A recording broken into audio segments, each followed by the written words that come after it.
Okay, let's test the mic. Is this good sound? I think it's much better than yesterday, actually. Oh, that's why.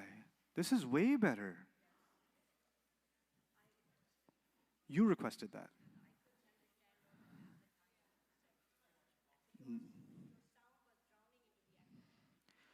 I felt the same way. Thank you for making that request. Round of applause for her for making the request for the extra speaker. Can we start the class? Bismillah wa salatu wa salamu ala rasulillah wa ala alihi wa sahbihi ajma'in. We're going to start by calming your nerves because yesterday things started so nicely and smoothly, and then at the end, you're like, there's too much happening. There's so much information. How do I keep up? Relax. My job is to teach you, but also to make sure you keep it. Not just to go through this railroad, but actually retain, inshallah. So let's start a little slowly today. How many kinds of words are there in Arabic? There are 3 kinds of words in Arabic: an ism, a fi'l, and a harf. What's a harf? A word that doesn't make sense by itself unless followed by another word. Very good. Okay, so that's harf. We will learn harf, but you cannot learn harf by itself because it doesn't make sense by itself. So we'll learn some things about the ism and some things about the fi'l, and along the way we'll end up learning some things about the harf. Harf is kind of like a clingy cousin who just wants to hang out with either ism or a fi'l, so we're going to learn him along the way. He's not a main character. The 2 main characters are actually what? Ism and fi'l, okay? Harf is basically kind of like a loser. He's like, can I hang out with you, ism? Can I hang out with you, fi'l? Please, can I hang out with you? So he just kind of either is clinging to an ism or clinging to a fi'l. Okay, what's a fi'l? A word that has the time associated with it, either the past or the present or the future. We call them verbs in English. Not verbs, verbs. Say it with me. Verb. Now say Volkswagen. Some of you people say Volkswagen. Okay? So verbs, that's, okay, past, present, or future. And then there's the ism. And an ism is complicated. It's a lot of things at the same time. What are those things? Person, place, thing, idea, adjective, adverb, and more. And you can tell ism is pretty complicated. And because it's complicated, it takes me 3 days to help you understand ism. I actually dedicate 3 days of this program just to help you understand ism, okay? And we're in day 2. Everything we're doing for these 3 days is only about what? Ism. Even if we use the fi'l, we use the fi'l only so it can help us understand the ism. So our focus is 100% on ism right now, okay? Now, when it comes to ism, I said that an ism has 4 properties. I want you to think of it like when we are studying ism, we're going to study 4 chapters. Think of it like that. 4 chapters in this book called ism. And the first chapter is called status. Then the second chapter is called number. And the third one is called gender. And the last one is called type. Those are the 4 chapters. When you study those 4 chapters, okay, you know what? I understand the ism. Okay? Right now, we are in the middle of trying to understand chapter 1, the hardest chapter in Arabic. This chapter is so hard, Arabs mess it up. Forget us, Arabs mess it up. Okay? This is not an easy chapter. And I wanted to do this chapter first because if you get this right, then everything else that follows depends on this one. You know, in mathematics, there's multiplication and addition. And then everything else that comes in mathematics down the road depends on those 2 things. Multiplication, addition, subtraction, division. Those 4 things, everything else is based on that. You can get to the highest level of math later on, but the foundation is still these basics, right? That's what I want you to think when you think about what property? Status. Status is that important, okay? Now, here's another public service announcement for this course. If you've studied Arabic before, you may realize this is not how you learn Arabic in any other class. This is a complete bid'ah that I am exposing you to, because I understand how English speakers think. Because I had to learn Arabic like you. I was sitting in your chair at some point trying to make sense of this stuff, right? And when I saw the official approach used, it just didn't make any sense to me. And I come from a tech background. And in tech, you want to have systems in place. You want to put things in regiments, and so you want to see a hierarchy and architecture, scaffolding. You double-click this folder, these files open up. You click that folder, subfolders and diagrams. That's what I want in your head. I want diagrams in your head. Arabic, 3 kinds of words. When you double-click Arabic, you get ism, fi'il, and harf. When you double-click ism, you get 4 folders. You get a folder called status, another one called number, another one called gender, another one called type. When you double-click status, when you go inside status, you're going to find 4 lessons. And the 4 lessons are the forms of status, how to tell status. I made you write this down yesterday. The forms of status, how to tell status, light, heavy status, and flexibility of status. We don't know all that stuff yet. We don't, and that's okay. But I do want to take the hardest part of yesterday, which was the end. The end of yesterday was definitely the hardest part of yesterday. And I want to start by making that part easy again. So we're going to start with the end of yesterday, fix that up, because you may have gaps in your understanding, and then we're going to go forward, okay? So the first thing I want you to note is, then we're coming back to page 6. Even if you don't understand it, it is absolutely essential that you memorize this. It is not a luxury. I'm not making you memorize something that you will not use. I guarantee you, every day of your Arabic learning for the next few months, you will need this. You will need this. So please show it on the screen, not me. I don't want to look myself. Okay, so Muslimun, Musliman, Muslimin, Muslimani, Muslimaini, Muslimaini, Muslimuna, Muslimina, Muslimina, and I want you to understand why you're memorizing this. So let me explain again. This is broken up into how many groups? Good. Group 1 is called Muslimun, Musliman, Muslimin. What's in group 2? Muslimani, Muslimaini, Muslimaini. What's in group 3? Muslimuna, Muslimina, Muslimina. Now some students come to me and say, Ustad, uni, ani, ini, mini, mini, mo, I don't understand. There's too many uni, inis. You know what you're doing? You're bunching everything together, and then it sounds intimidating and overwhelming. What am I telling you to do first? Break it up into how many groups? Keep them separate. If you jumble things together, you're going to mess yourself up. Math class, mathematics, a good mathematics teacher. When students do their work, sometimes students don't do their work neatly. They write everything on top of everything, and they get the answer wrong. Right? Even though they understand all the concepts, they don't separate neatly. So what does a good math teacher tell you to do? Separate. Write the numbers separately. Put this neatly so you can see what's going on. Because then you're taking a test and you're all anxious and you're writing all messy when you got to go, because after you do your answers, you want to go back and check if you did everything right. If your answers were messy, you can't check your work. But if your process was neat and clean, you can check your work. Same logic. Clean it up. Muslimun, Musliman, Muslimin. Separately. Then what? Muslimani, Muslimaini, Muslimaini. Then what? Muslimuna, Muslimina, Muslimina. If you try to look at this all at once, jumble it together, Muslimun, then you're just going to mess yourself up. You'll miss the point. So now, each of these 3 groups is made up of how many members? Each group has 3 members. The first member is always Rafa. The second member is always Nasb. The third member is always Jar. Is that clear? So when I say Muslimun, Musliman, Muslimin, Muslimun is what? Rafa. Musliman is Nasb. Muslimin is Jar. Okay.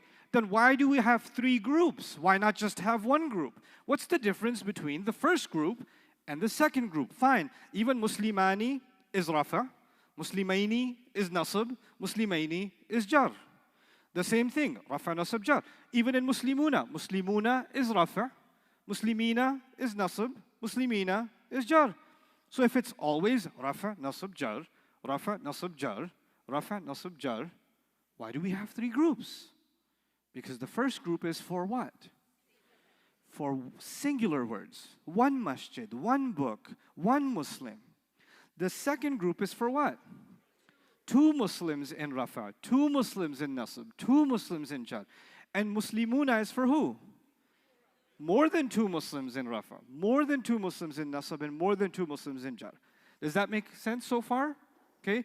So now we did it this way, right? Top to bottom. Muslimun, Musliman, Muslimin, Muslimani, Muslimaini, Muslimaini, Muslimuna, Muslimina, Muslimina. We did it top to bottom. If you look at it across, like for math class, if you look at it across the x-axis instead of the y-axis, if you look at it across the x-axis, what's the common thing in Muslimun, Muslimani, and Muslimuna? What's the thing that's in common? They're all rafa. That's one rafa, two rafa, and three rafa. And Musliman, Muslimaini, and Muslimina, what do they have in common? One nasab, two nasab, three nasab, but they're all nasab. And if you look at the bottom one, Muslimin, Muslimaini, Muslimina, what do they all have in common? They're all jar. Now, why am I making you memorize this? Because I want page 6. If I meet you 5 years from now, and you say, Ustad, I took your Arabic class, and I say page 6. And what are you going to say? Muslimun, Musliman, Muslimin, Muslimani, Muslimaini, Muslimaini, Muslimuna, Muslimina, Muslimina. And I'm going to say, which one is plural jar? I'm going to say this to you. I kid you not. I will say that. Which one is plural jar? And what are you going to tell me? You're going to say Muslimina, and I'm going to say, you are a good Muslim. Okay. There's a pun intended in that.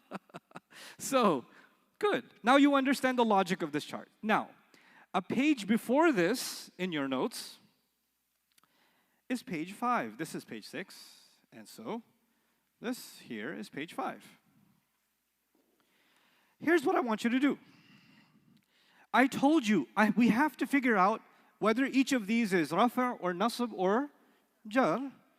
But I want you to understand the system. We always look for combinations first. We always look for what? Combinations first. So here's what I want you to do. I want you to go down the whole page, and every word that you think has a combination, put a C on it. I don't want you to figure out what the combination is. Just put a C on it.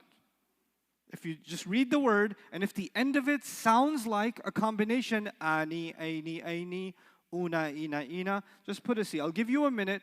Find as many as you can from the first column and the second column. Okay?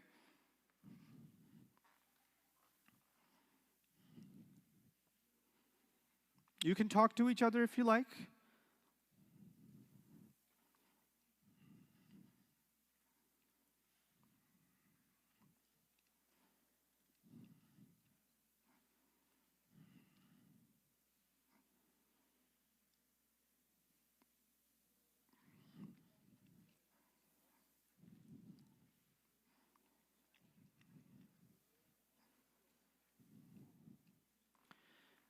Would anybody like to share the first combination on the first column? Show of hands, please. If you could tell me what the first combination is in the first column. Yes, young man? What number? The number? Which number? 21, he says, al-walidani. Does everybody agree? Yeah, ani. Now, go back to page 6. This one said, keep this word in your head, al-walidani. Go back to page 6. It's a combination, he says. Which combination does it match? Because we've got 6 combinations. Muslimani, Muslimaini, Muslimaini, Muslimuna, Muslimina, Muslimina. If it's a combination, it's got to match one of them. Which one does it match? Yes? 2 rafa. So the answer for al-walidani is 2 rafa. Do you understand how to use page 6? Okay, who's got the next combination? Yes, young man over there, all the way? 23, very good. And what do you think? What does it match on page 6?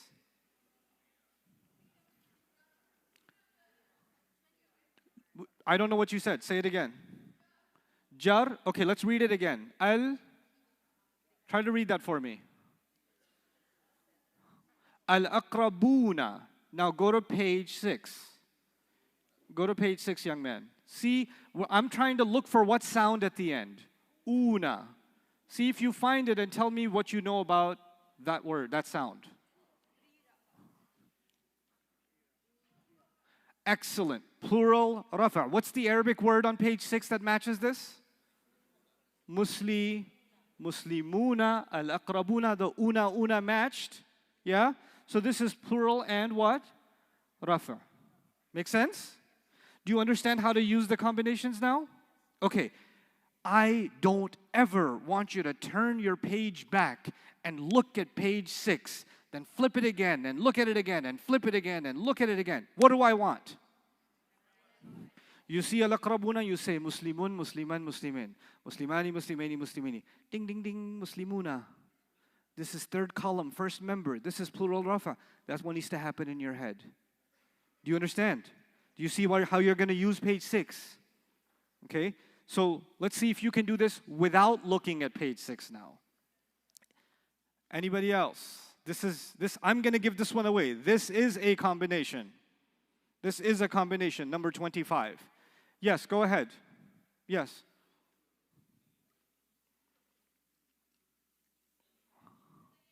Al-unthayaini. Good reading. Now what do we do? Two nasab or two jar? I don't know. I'm not impressed. I'm not impressed. A little depressed, actually. I put a lot of work in teaching, and this is what you come up with. Guys, help me out here. Al-unthayaini. Yes, all the way in the back, young man. Speak a little lower. I still hear your voice. 25, yeah. Two nasab or jar? You're right. She was right. But the pain you felt when I said he was right, and you said the exact same thing, and I said, you were sure? Okay. Well, this is my way of building confidence, isn't it? Okay. 29. Still ladies' turn. Let's see. Somebody else. Somebody who's never spoken before. Yes, go ahead. No, why don't you? Yes.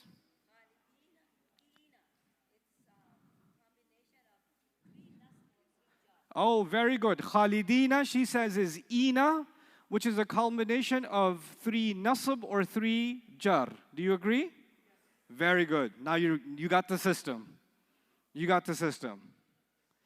What do you look for first in a word? Should you check for combinations first or look for sounds first? Very nice. Okay, guy's side, 31. What you gonna do? Yes, young man. Yes, gray hoodie.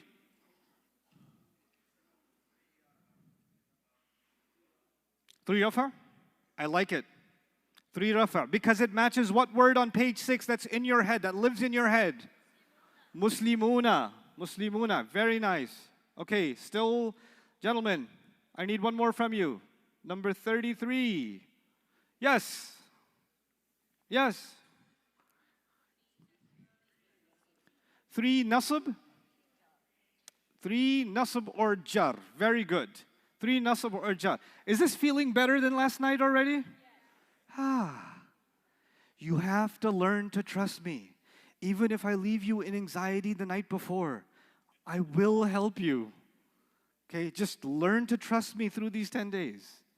I need to build that relationship with you because I know exactly how I make you feel. Yesterday, actually, I was thrown off because I was told the Isha Salah would be at 10, but then some people had the thing and they said, no, we need to still have it at 9:45. So I lost 15 minutes of my planning. So the time I was going to use to reduce your anxiety, we were praying.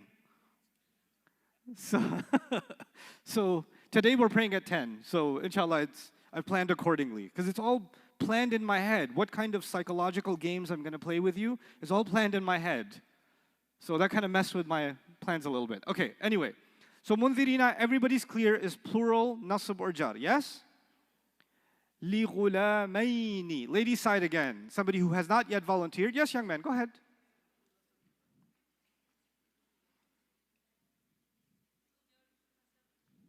What you saying? What you saying? Li ghulamaini, what is it? Two nasab or two jar. Very good. Very good. I like. Okay, let's go to the other side.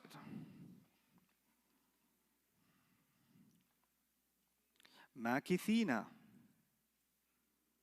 Number 4. Makithina. Ladies, still your turn?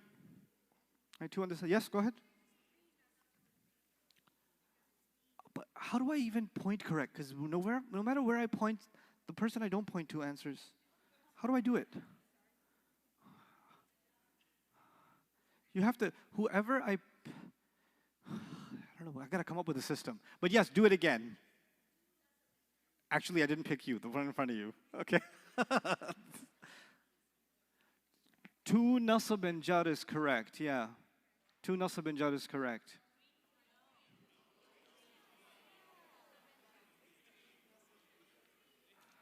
What it says makithina is 2. Ina? What's Ina? 3 nasab. 3. Can somebody turn this into a 2? If this was 2, how would you say it? Show of hands. If this was 2, how would you have said it? Yes. Yeah, you, yeah. Makithaini, yes, makithaini, because it would have matched muslimaini. That would have been 2. Good. Albanuna. Guys. All the far neighborhood. Yes, young man. 3 rafa. This is what I like. It's a confidence in his voice, mashallah. 3 rafa. Everybody agree? 3 rafa is correct. Al-Bahraini. Not only should you tell me what it is, you got to tell me the word from the Muslim chart that you use to tell me. I want to know you made that connection. Yes, sir. Muslimaini, good. 2 NJ, 2 nasab or jar. Very nice. Very nice. Okay. I didn't bring chocolate with me today, but tomorrow I'll bring, inshallah, because I have a... Who can answer this one? No, I just want 24. I don't care about anything else. I want this one. If I had chocolate, I would have given you for this one, if you get it right. What do you think? Ugh. How disappointing. Yes.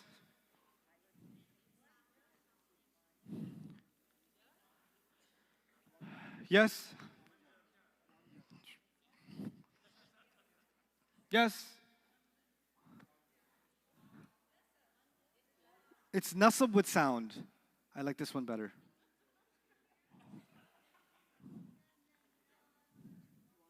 Two rafa.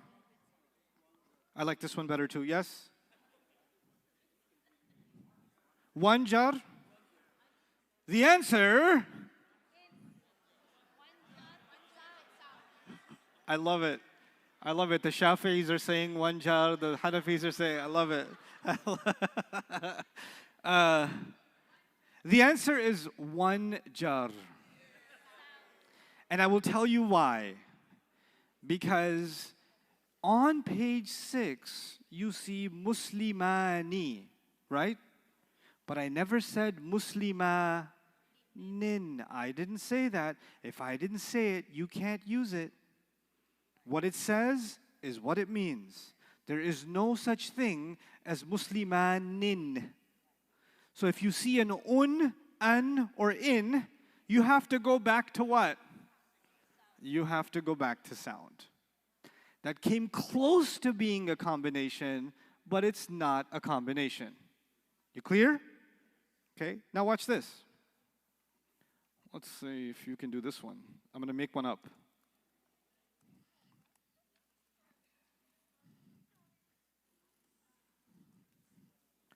Let's see what you got. I'll take votes. Masakinu.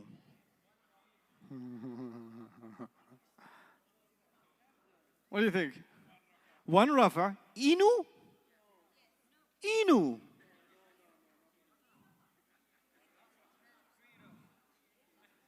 Three rafa, right? Muslimunu, Musliminu. Does it match a combination, yes or no? It matches a combination?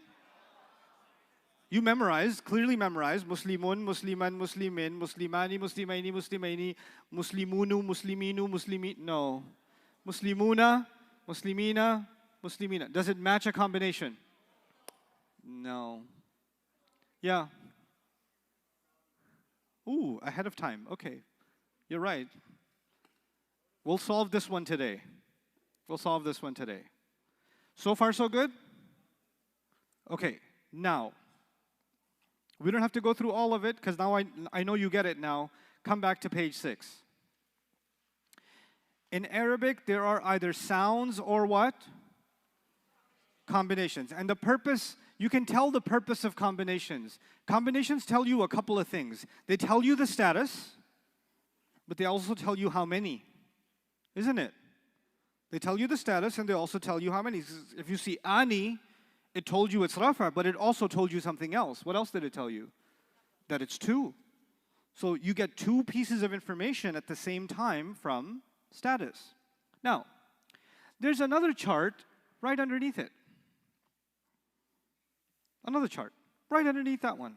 The first chart was Muslimun, Musliman, and Muslimin. This chart is Muslimatun, Muslimatan, Muslimatin. It's the same word Muslim, but we put a hijab at the end of it. Okay? So once you wrap a hijab at the end of it, it became what? That's the feminine version. Now, I have not taught you gender yet, because we do status, then we do number, then we do gender. So this is not officially studying gender yet, but some words in Arabic, you can convert them to feminine using a hijab. The hijab is called the ta marbuta. It's called the ta what? Marbuta. You don't have to know that. It doesn't increase your iman if you don't know that. It's just a little ta thing at the end. Okay? Ta marbuta. So Muslim is the masculine version. Muslimatun is the feminine version. But in the end, the rafa is un, the nasb is an, the jar is in, which is exactly the same as the above chart. So if you memorized Muslimun, Musliman, Muslimin, then you haven't really learned anything new when you say Muslimatun, Muslimatan, Muslimatin. You shouldn't be intimidated by the first column because it's not new information. You with me? Look at the second column. Muslimatani, Muslimataini, Muslimataini. Is it really new information? Not really, because it's still ani, aini, aini. What's that extra ta doing there? Just letting you know it's 2 Muslim women in rafa, 2 Muslim women in nasb, 2 Muslim women in jar. So actually, if somebody memorized Muslimun, Musliman, Muslimin, Muslimani, Muslimaini, Muslimaini, then they have already learned Muslimatun, Muslimatan, Muslimatin, Muslimatani, Muslimataini, Muslimataini. However, when you get to the plural column, you don't get Muslimatuna. So tuna is not halal in this situation. Okay? And tina is not welcome. Muslimatina, there's no tuna and there's no tina. Okay, so when it came to the plural column, something happened. So in this second chart, the only piece of it where there's something new is where? The feminine plural. The feminine what? Plural. So let me tell you something that will stay with you throughout your Arabic studies journey. Women in Arabic grammar, when they get together, they want to do something different. Every time. Whenever women unionize in Arabic, they do their own thing. This will happen in ism, this will happen in fi'il, this will happen in pronouns, this will happen across grammar. Across grammar. Every time there's one woman, okay, 2 women, still part of the rest of society. Multiple women, that's it, we're doing our own thing. We don't need no una, ina. Get out of here. Atun, atin, atin. The combination here, it's taking the word Muslim and it adds something new. It adds atun, atin, atin. This is a new thing we're learning now.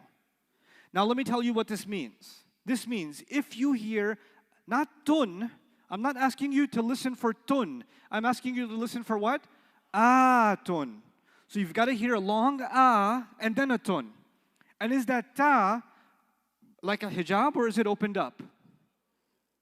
The first column, the ta was closed up. It was a wrapped up hijab. But this last one is what? Opened up. It's an open ta. It's a different word. If you see the round ta, I don't care if you hear atun or atin, it's not plural. But if you see an open ta and you hear atun, that's not a sound, even though it sounds like a sound. It's not a sound, it's actually a combination. And you know the thing we learned about combinations, listen to this part carefully. In combinations, are two things the same in combinations? There's ani and then aini are the same. Then you had una and what was the same? Ina was the same. When you get atun, what do you get that's the same? Atin is the same. So the plural feminine nasab and the plural feminine jar are the same. There is no such thing in Arabic as muslimatan. That doesn't exist.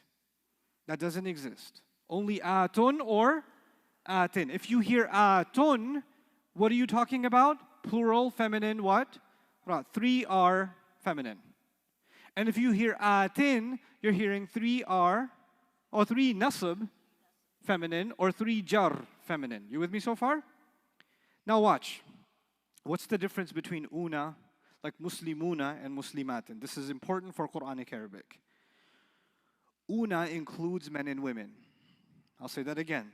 Una includes men and women. Ina also includes men and women. But atun and atin only includes women. So the masculine is inclusive, but the feminine is exclusive. Okay? That's the rule in Arabic. The masculine is what? Inclusive. And the feminine is exclusive. When Allah will say, هُدًى لِلْمُتَّقِينَ, right? This is guidance for who? Al-muttaqina. Did you hear a combination? The people who have taqwa. Plural. What status is that? Muttaqina. What do you think? Three jar or nasab. Okay. Because it's ina, it's masculine. The masculine chart, right? You know what that means? It includes men and includes women. If Allah said, هُدًى لِلْمُتَّقَاتِ or muttaqiyati, atin, then you know what we would have said? That's only for women. You understand? Okay. So, repeat after me. Muslimun, Musliman, Muslimin. Muslimani, Muslimaini, Muslimaini. Muslimuna, Muslimina, Muslimina. Good. Muslimatun, Muslimatan, Muslimatin. Is that new information? Not really. Muslimatani, Muslimataini, Muslimataini. New info?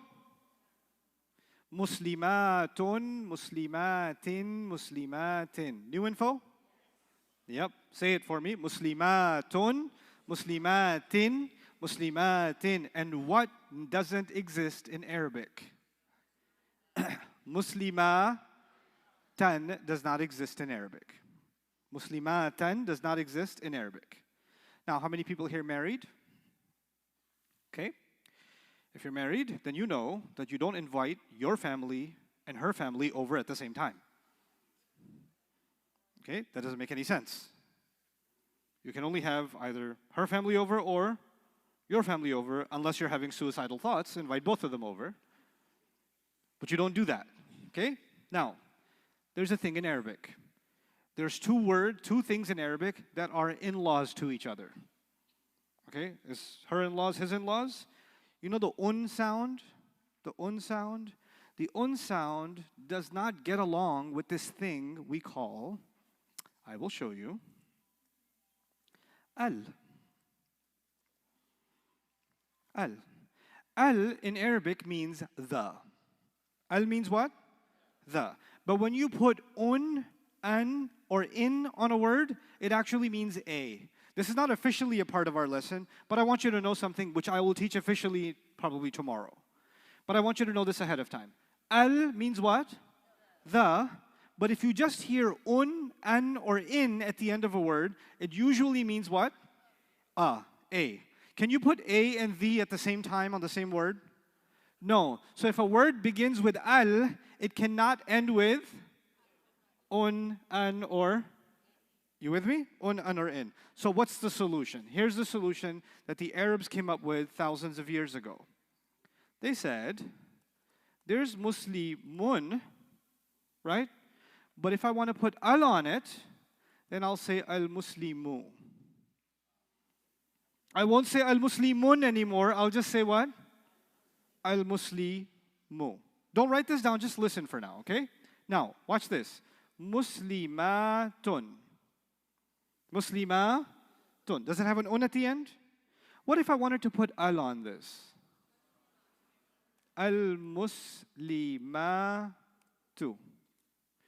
I need you to know that if you hear tu, it's still a combination. Even if it's not al. Al is just one reason. I'll show you others. But even if there's no al, if you hear tu, it's still a combination. What else is also going to be a combination? Al-muslimati. If you hear atin or ati, still combination. So, have you ever heard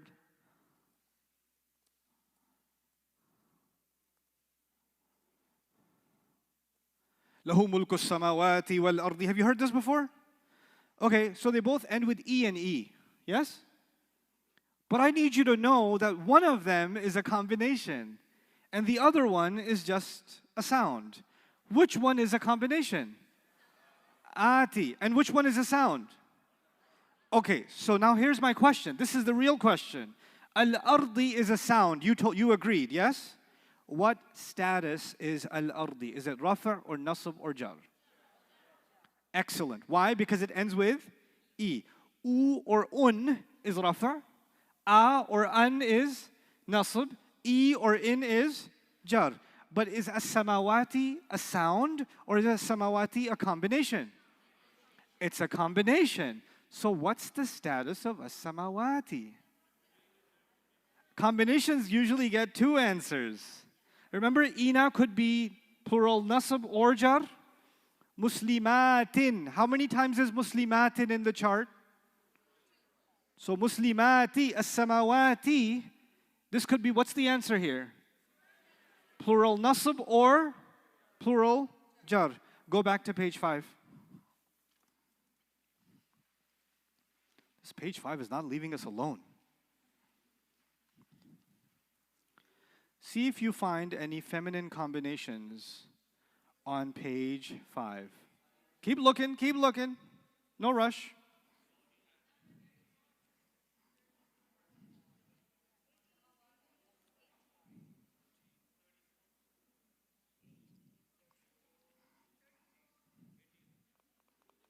I like it. Some people called out 18. Yes? Let's zoom in. Let's zoom in. That's the word, yeah? Here's my trick question. Can you look at this word and give me the entire Muslim chart, but not with the word Muslim, but with this word? No, the whole chart, from the beginning, from the masculine, all the way. Can you do it? Who could do it? I don't know. I don't know. That's a hard one. You are doubtful, so I'm going to go with you. Yes. No, the whole thing from the beginning of page 6. Go on. Salihun, Salihan, Salihin, Saliha. You're still in the masculine chart. Salihani, Salihaini, good. Salihuna, Salihina, Salihina. Now come to the feminine chart. Salihatun, salihatan, salihatin. Then salihatani, salihataini, salihataini. Then salihatun, salihatin, salihatin. What's the answer here? Plural? Nasab jar, but the feminine kind. Cool, huh? You can see a word and you can see a whole chart in your head. You don't see a word, you see a whole chart in your head. You can reconstruct, not all the time. Don't try this at home. With that, I tried to try it and it did it. It feels so good in class, but I feel so bad when I go home. Samawatin. What do you think? It could be nasab. It could be jar. Right? It's feminine. Okay. I'm going to give you a real test. Pick a surah. Nahl. Okay, Nahl. Too late. I already picked Nahl. First 13 ayat of Surah Al-Nahl. Here we go. How did you do that? So cool. All right, let's start with this word. Oh, no, that's not good. Oh, that's terrible. Oh my God, my coloring skills. Okay, Al-Malaikata. What you got for me? I want to know the status. I want to know the status. Yes? Yeah, nasab. Ending sound or combination? Sound. Why does it have the hijab thingy at the end? When we study gender. Not right now. When we study what?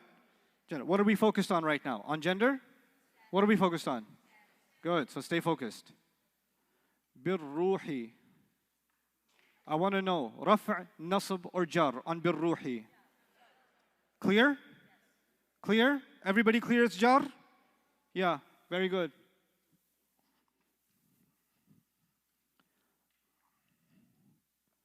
La ilaha. What you think? Ilaha. Nasab? Nasab what? Nasab sound? Nasab combination? Nasab sound. Okay? Alrighty. As-samawati.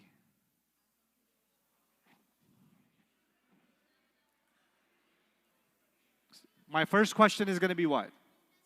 What's my first question always? Sound or? That's always the first question. Combination? Now the question is, which combination?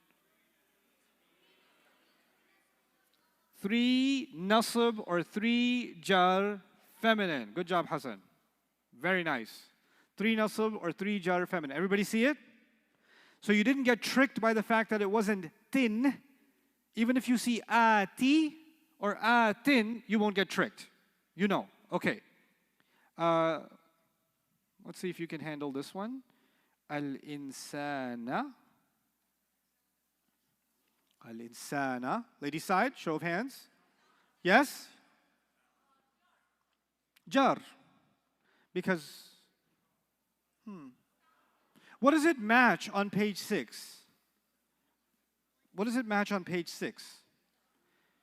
Ana, al-insana matches muslimuna. I forgive you. Now fix it. I won't let go until you fix it. So al-insana matches muslimani, is what you're saying. Al-insana matches muslimani. No, I forgive you again. Now try again. Does it match any combination? Does it match ani? No. Does it match aini? No. Does it match una? No. Does it match ina? No. If it doesn't match any combination, what do? Go back to sound. So what sound is closest to al-insana? Muslimun. Does it match with muslimun? U or un? Okay, the double trouble, double roti, double, yeah. Okay, then what do you, tell me the answer though. What's the ending sound that you hear here in Alinsana? So what's the answer? No, let her answer. One nasab is correct. Excellent. Sometimes I want a student to go through a little bit of a journey to find it and find their own aha moment. Just because they're having a little bit of a few seconds extra to get to their aha moment and you already got there, doesn't mean you should get intellectual diarrhea that makes you... No, but it's nasab though. It's nasab. I heard you. It's nasab. Nasab, I tell you, nasab. Yes, I know. But the job of a teacher is to help the one who's struggling find their way. You understand? And so you have to, and as you're learning with me, I also want you to learn a few things about teaching. Now, some of you are super smart. Some of you even use the word broken plural today, which means you've studied some stuff before. In fact, you've studied it with me. I want you to learn something about the mannerism of a class. In the mannerism of a class, some people are fast, some people are what? Slow. Now, what happens in many classrooms is the teacher is very happy with the students that are fast and very upset with the students that are slow. In my philosophy, the teacher's job is not the students that are fast. The teacher's job, the teacher's test of their own ability is not the students that are fast, it's the students that are slow. And they're slow because I didn't explain something clearly enough for them. And I need to go make sure it's not because they're slow, it's because they needed some other explanation. So I need to find another way to explain and another way to explain. Which then, when I slow down, the fast students are like, come on, I already got it. Let's move on. Let's get this show on the road. When are we going to do balaga? When are we going to do poetry, yo? This lack of patience, you know what that means? You're never going to become a good teacher with that attitude. So when either you're learning, and when you're not learning, what are you learning? Learning to teach. That's when you're learning to teach. How do you take someone from step one? And what do bad teachers do? When bad teachers hear a student say the wrong answer, they're like, "Ano ko?" Look at this guy. Seriously? I've been wasting my time all this time? You don't know the answer? Why can't you be like that one who said nasab for the last 45 minutes? In other words, when someone's struggling, bad teachers shame the student that's struggling. But actually, in my opinion, shame on the teacher. Because the teacher's job is to make sure to actually encourage the ones that are struggling, and those turn out to be the best students. They just turn out to be the best students. And this is not just for Arabic, this is just teaching. Teaching anything. You have to respect the people that are actually struggling. That's not a commentary on how stupid they are and how you're smarter. Listen, some things will be easier for you and other things will be harder for you. And let me tell you something. The students that think, oh, this is easy. I don't have to put any work in. This is easy. When they actually get to something that's hard, they're not used to doing any hard work because everything was what for them? Easy. So the moment they hit a hard subject, they crash because they never learned the tools to put in the work. So they just crash and they have such a hard time keeping up, and then they get depressed. They say, I used to be so smart and all of a sudden I became stupid. And there were people that were so slow in their answers and now they're getting all the answers and I'm leaving behind. I'm stupid. No, you're not stupid. You're just not getting the right work ethic. Just because something comes easy to you doesn't mean you don't need to put in the work. Don't develop that attitude. Okay, so and just because something is hard for you, stop comparing yourself to somebody else. Don't do that in your life. You will be a loser for life because you can always compare yourself to someone else who knows more than you. There's thousands of people come here and pray in this community. I can guarantee you there's hundreds upon hundreds upon hundreds of them, if not thousands of them, that know a lot more than I do. But I'm not living in comparison. I know what I know and I know what I need to learn. But the moment you compare, this one has faster answers. This one calls out everything. This one raises their hand all the time. I hate them. I want to find out where they're parked. I'm going to slash their tires today. Okay. There is that attitude, isn't it? So don't be the annoying. Don't do that. Read the room. Develop empathy for fellow students. I want to create an environment where everybody feels encouraged. Yes, I will make fun of you because I enjoy doing that. But not because I think you're lesser, just because I'm a teacher, and that's part of the perks of being a teacher is humiliating students in fun ways. Okay? All right. Okay. Let's go on. Nutfatin. Nutfatin. What do you think? Yes, my dear.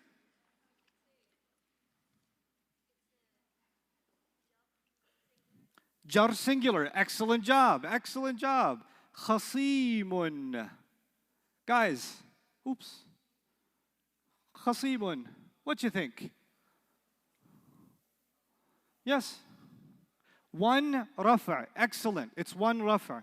You guys are getting it. Mubinun. What do you think? Inun. Inun. Musliminun. No? No? Sound or combination? Sound. So therefore, what status? One rafa. You know, when I opened up the surah, I skipped lots of words. You notice that? Let's skip some less.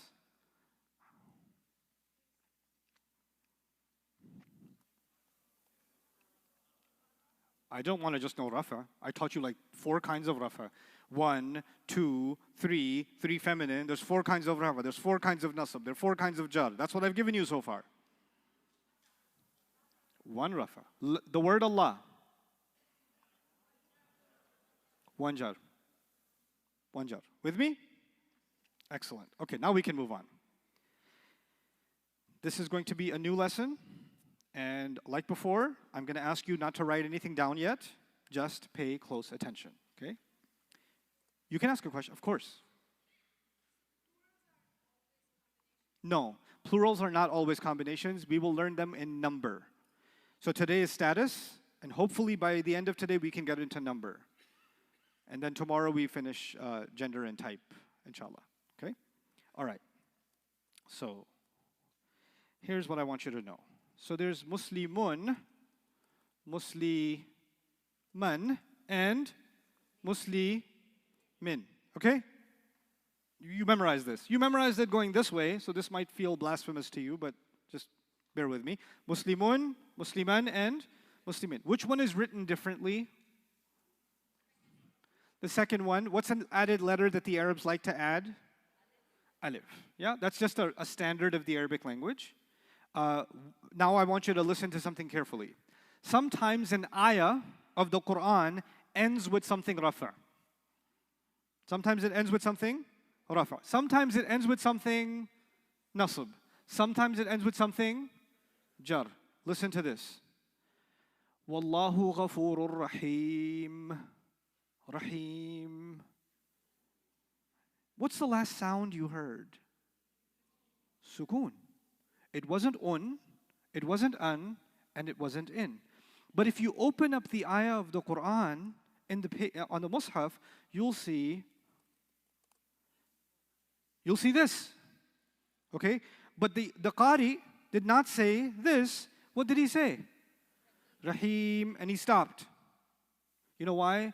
Because this is something the Arabs used to do for thousands of years. They wouldn't say the last sound because they're Arab. They know it without you saying it. So their way of saying, I've reached the end of my sentence, is I'm not going to make the sound of the status. But since you're Arab or you understand Arabic, even without me telling you what the sound is, you will know what the sound is.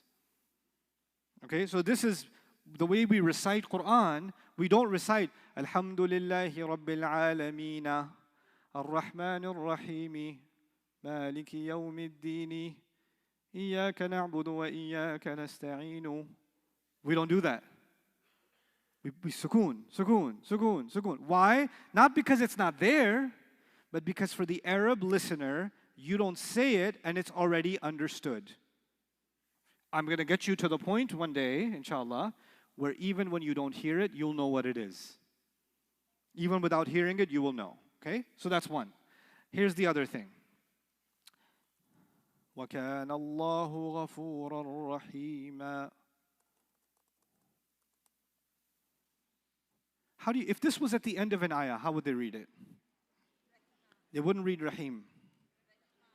Rahima. Do you see why the alif is important? So you say Rahiman, but if you were to stop there, you wouldn't say Rahim, you would say Rahima. So if Muslimun was at the end of a sentence, if the first one was at the end of a sentence, how would you say it? Muslim. If Musliman was at the end of a sentence, how would you say it? Muslima. And then if Muslimin was at the end of a sentence, how would you say it? Muslim. You understand? So that's why the alif is important for audible purposes. The nasab one will sound different at the end of a sentence, okay? But if it's not at the end of a sentence, you will actually hear un, an, and in. That's just a side note. But now the new lesson for you.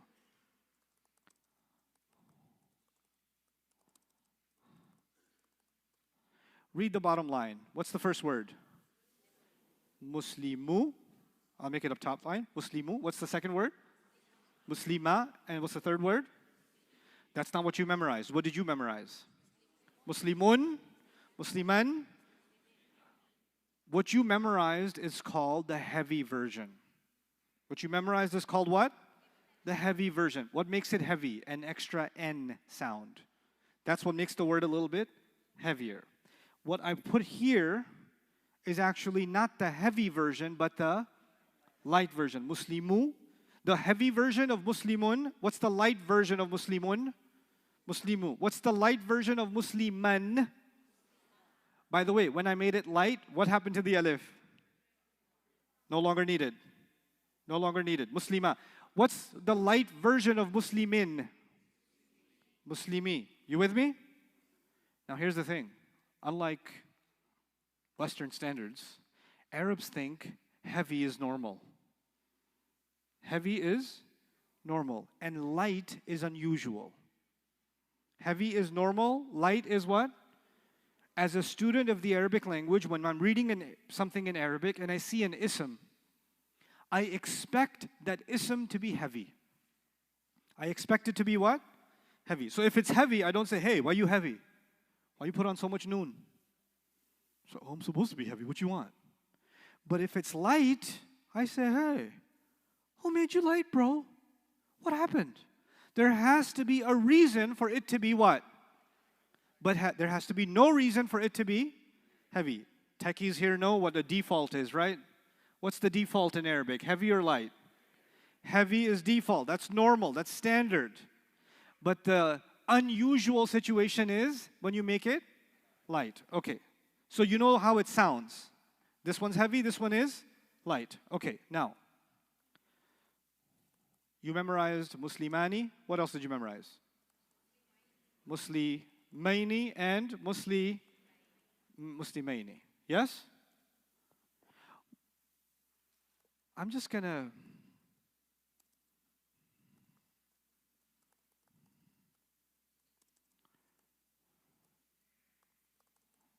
what did I do in the second line? What in the world did I do? What did I get rid of? I got rid of that noon. I just got rid of it. Muslimani, I said, you know what? You need some weight loss. I'm going to get rid of the what? The ni. The light version of Muslimani is Muslima without the ni.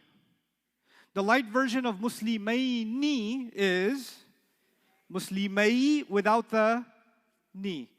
And the light version of the second Muslimaini is ni without the ni. The Muslimai without the ni. What's the third group you memorized? Muslimuna and what else? Muslimina. What else? Can somebody volunteer to give me the light version of each of these? Somebody would like to try? Go ahead, young lady. Yes? Muslimuna. What's the light version? Good job. Muslimu. Very good, beta. Then? Muslimi. Very nice. Excellent. Muslimi. Which one of these? Normally, which one should you find? Top line. And if you have a special reason, special license, then you can use the bottom line. By 2 more days, you'll know when to use the light version. Or when do you see the light version. But right now, you need to know there's a difference between the normal version and the light version, okay? So, we didn't just memorize the Muslimun, Musliman. Every time I say Muslimun, I need to hear the whole room. Muslimun, Musliman, Muslimin, Muslimani, Muslimaini, Muslimaini, Muslimuna, Muslimina, Muslimina. We did some more today. Muslimatun, Muslimatan, Muslimatin, Muslimatani, Muslimataini, Muslimataini, Muslimatun, Muslimatin, Muslimatin. Yes? Now I'm going to read that whole thing. We'll look at it together. I'll open up page 6 again. And what I'm going to do is I'm going to read this, but I'm going to pretend that I'm reading the light version the whole time. Just so I know that you know how to convert it. How would I read the first column? Muslimu, Muslima, Muslimi. Second column. Muslima, Muslimai, Muslimai. Third column. Muslimu, Muslimi, Muslimi. Okay, let's go to the bottom one. How would I read Muslimatun, Muslimatan, Muslimatin? How do you think?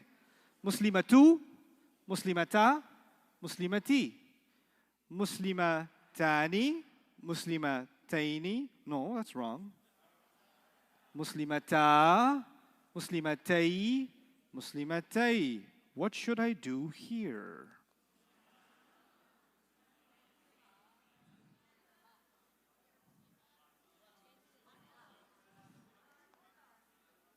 What do you think? Muslimatu, Muslimati, Muslimati. Every word, every ism in Arabic is either rafa, every ism is either rafa or nasab or jar. And every rafa, nasab or jar is either heavy or light. And if it's light, I better find the reason. If it's heavy, I don't care, it's supposed to be heavy. If it's light, I need to know why, what happened. When you say, La ilaha illallah, look at ilaha. Is it light or heavy? So as a student of Arabic, should I say something special is going on here or no? I need to know why that happened. I need to understand something. Now, let me show you something else.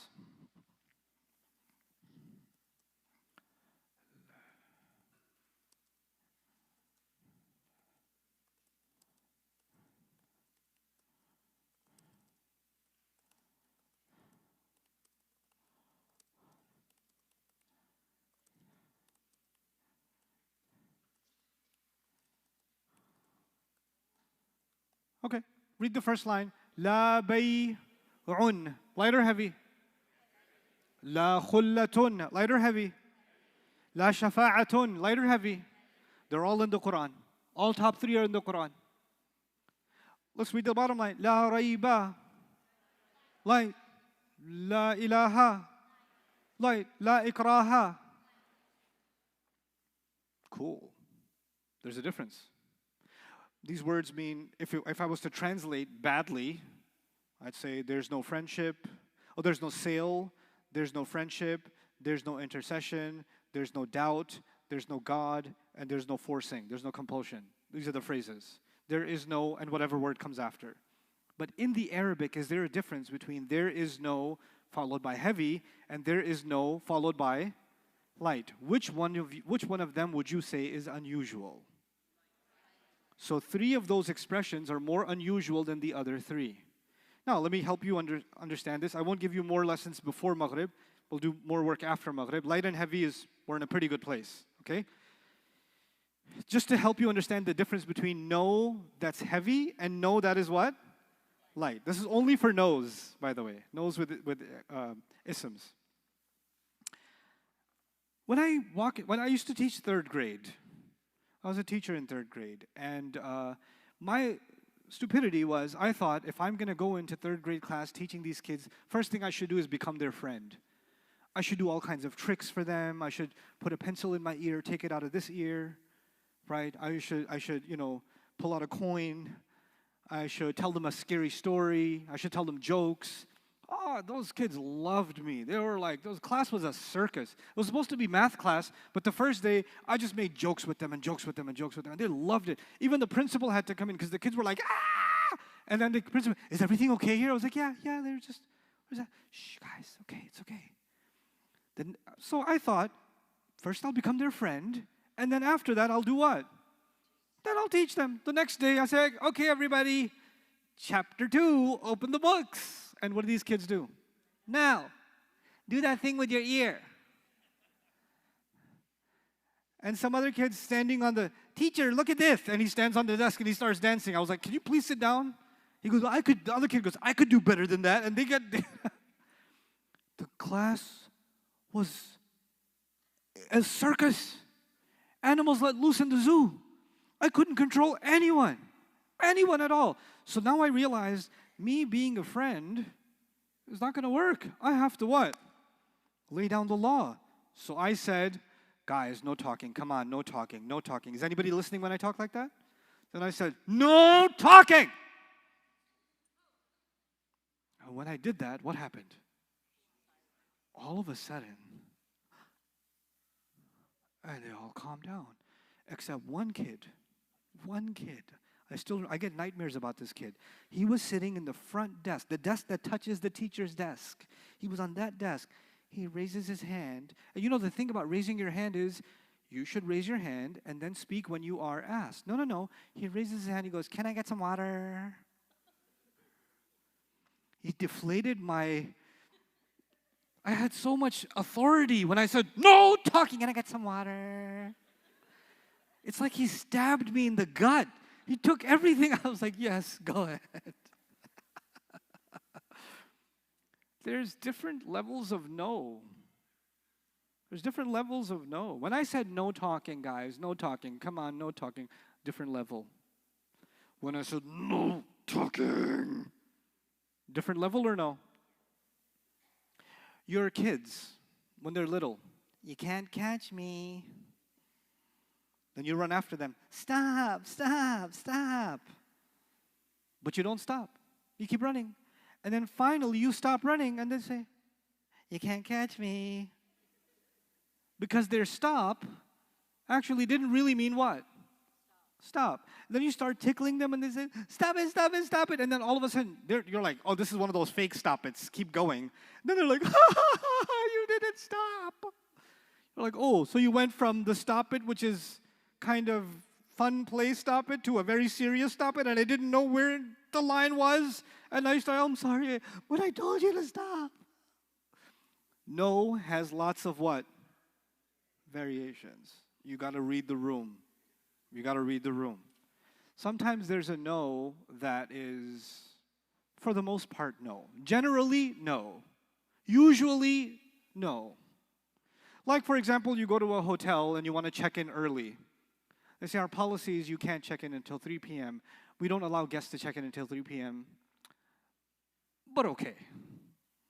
That's no check-in policy with some room for what? Exception. But then you have an employee who has, a rough fight with their spouse that night, and they say, there's absolutely no way I will let you check in even after the check-in time. Did you want a no smoking room? Oh, I'm going to get you a double smoking room. There's going to be so much smoke in your room, there's going to be a fire in that building because of your room. In fact, I'll set fire to your room. That's a different level. No. Different levels of, you know what Arabic does? It's so cool. Classical Arabic does this. When there's a general no, where there may be some room for exceptions, it's a normal no. And the normal no shouldn't be light, it should be what? Heavy. But when there's a no, and there's no room for any exception, unless stated there's no room for any exception, then it's going to be what? Light. Go back to the slides. Or the screen, my screen. Judgment Day, there is no sale on Judgment Day. Allah says there is no sale on Judgment Day. But He didn't make it an absolutely no. You know why? Because Allah says Himself, إِنَّ اللَّهَ اشْتَرَى مِنَ الْمُؤْمِنِينَ أَنفُسَهُمْ وَأَمْوَالَهُم بِأَنَّ لَهُمُ الْجَنَّةِ. Allah has purchased their monies and their lives in exchange for Jannah from believers. So yes, most people won't be able to sell anything. But some believers have already made the sale in this life. They're the exception. So there's room for exception. He says on Judgment Day, لا خلة لا خلة لا بيع فيه ولا خلة. There's no friendship on Judgment Day. On Judgment Day, there's no friendship. Are there some people that are Allah's friends on Judgment Day? Are there some people that are under Allah's shade on Judgment Day? Is there room for exception? Normal no. Not a categorical no, a normal no. He says, لا شفاعة. Nobody will be able to plead for anybody else on Judgment Day. Nobody can make a case for anybody else. By and large, is that true? By and large, it's true. Is there room for exception? Yeah. Yeah. Now you come to the bottom line. La rayba. This book, Quran, la rayba fihi. Is there room for exception? There is no doubt whatsoever in this book. There's no room for any doubt at all. So what does He do? He makes it what? Light. He says there is no God except Allah. We translate that, there's no God except Allah. But the way that He said there's no God, what did He do? There's absolutely no room for anyone at all, in any way, shape, or form, except Allah. This is the strongest way of saying no. It's not a normal, oh, there's no God generally except Allah. No, no, no, absolutely not except Allah. When it comes to forcing somebody to accept this religion, Allah says, La ikraha fid deen. There is no compulsion at all, in any way, shape, or form, in terms of the religion. There's no exceptions. La ikraha fid deen. Do you see a difference? Now, in English translations of the Quran, most of the time, you'll find the top line is translated, there is no sale, there is no friendship, there is no intercession. And the bottom line is translated, there is no doubt, there is no God, and there is no compulsion. Do you notice a difference in English? Not at all. You don't notice a difference. But the Arabic student, do they know the difference? Yep. So the stuff that I'm teaching you, this light and heavy business, this is just one example of why light and heavy is important. This is not the only thing light and heavy does. But I want to give you a taste of why are people learning? What do I care about light and heavy? What am I going to do with that? You're going to do a lot with that, because it's going to give you a taste of what's happening in the Quran in different places, right? And again, I'm giving you controlled examples. Do not try this at home. Do not open up Quran and say, I see a light here. No, you don't. That's not even an ism. That's a fi'il. Hold on. You don't know how to tell the difference between an ism and a fi'il yet. You don't know how to tell many. You've got 2 days, not even 1.5 days of Arabic. So do not jump off the cliff and say, I am ready for this light and heavy. I'm going to give a khutbah about this next week. I'm starting my own Instagram page, light and heavy. That's what I'm going to call it. Chill out. Chill out. I see a lot of people talk about ayat of the Quran and what they mean, and honestly, it's like nails on a chalkboard. Like, why are you opening your mouth? Please, please don't. And I'm not into refuting or correcting someone else. That's not my thing. But do I sit there and cringe? Yeah. Yeah, because I wish we took the Arabic of the Quran more seriously so we can appreciate what Allah is actually saying. So now let's take some notes. We already wrote this, so you're going to add. The first thing was under status. We said number 1, forms. Sorry, let me change the text direction. Forms of status, yes? Which are what? Rafa, Nasab, Jar. And you already know what each one is. Rafa is doer and more. Nasab is detail of the act and more. And Jar is after of and more. I gave you that yesterday when we ended. The second thing was how to tell status. And we can tell status by A, ending sounds, and ending combos. And ending combos are 3 groups. Pair group, plural group, there's a third group. Plural feminine group. The pair group, ani, aini, aini. The plural group, una, ina, ina. The feminine plural group, atun, atin, atin. That's how you tell status. I don't know why that says 3. That should say B. I know it's all messed up. That's okay. There's a C.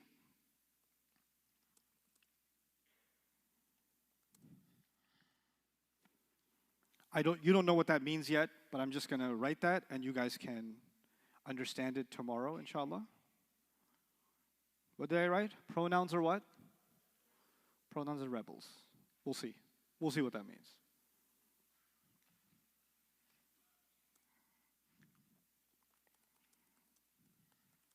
Before we break for the prayer, I want to finish your notes on light status versus heavy status. A, normally an ism should be what? Heavy.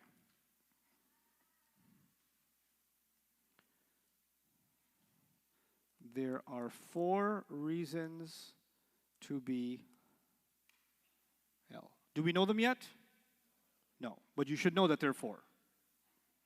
Okay? There's 4 reasons in Arabic to be light.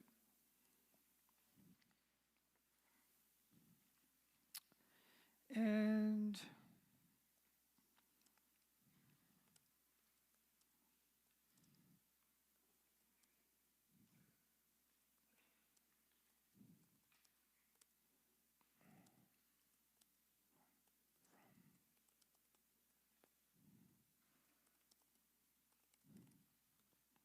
okay, that's it. That's all you got to know.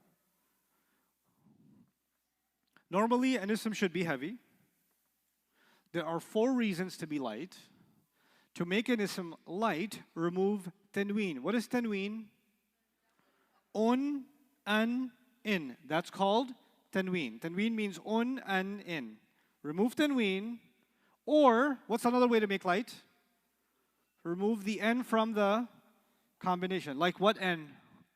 Like ani becomes what when it's light? Ah. And una becomes what? U. That's all. Okay? Maybe one more comment here that'll help you. And that is,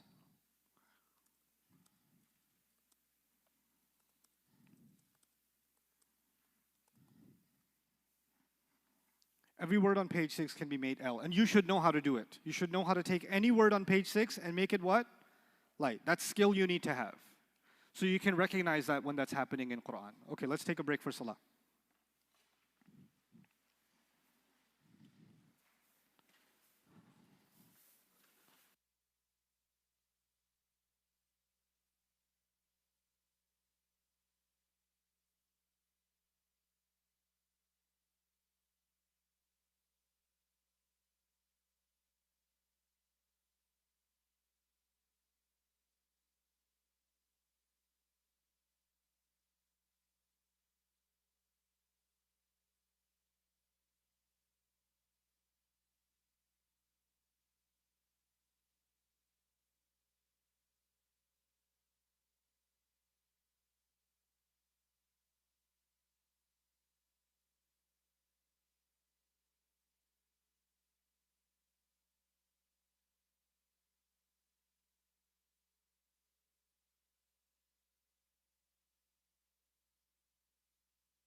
It's time to start? Okay, let's go. Let's go live. Let me know if we're good. We're good? Okay. Bismillah wa salatu wa salamu ala rasulillah wa ala alihi wa sahbihi ajma'in. Assalamu alaikum, everyone. Back to work. I'm going to explain some of this to you one more time so it's solid before we move forward. All of this has to do with page 6. So this discussion about light and heavy, just make sure you understand how this is related to page 6. By page 6, I mean both charts. Muslimun, Musliman, Muslimin. Again, every time I say it, you're going to say it with me. Muslimun, Musliman, Muslim. Every time I say it, you will say it with me. Muslimun, Musliman, Muslimin, Muslimani, Muslimaini, Muslimaini, Muslimuna, Muslimina, Muslimina, Muslimatun, Muslimatan, Muslimatin, Muslimatani, Muslimataini, Muslimataini, Muslimatun, Muslimatin, Muslimatin. I'm going to try to make you think about this in your head without looking at page 6. Look at the notes that I said here. I said here, to make an ism light, remove the tanween. You see that? You know what that means? Just the first group. So Muslimun, Musliman, Muslimin. Remove tanween means Muslimu, Muslima, Muslimi. And in the second chart, Muslimatun, Muslimatan, Muslimatin. What does remove tanween mean? Muslimatu, Muslimata, Muslimati. And in the end of the second chart, you have Muslimatun, Muslimatin, Muslimatin. That's also a tanween. So let's remove it.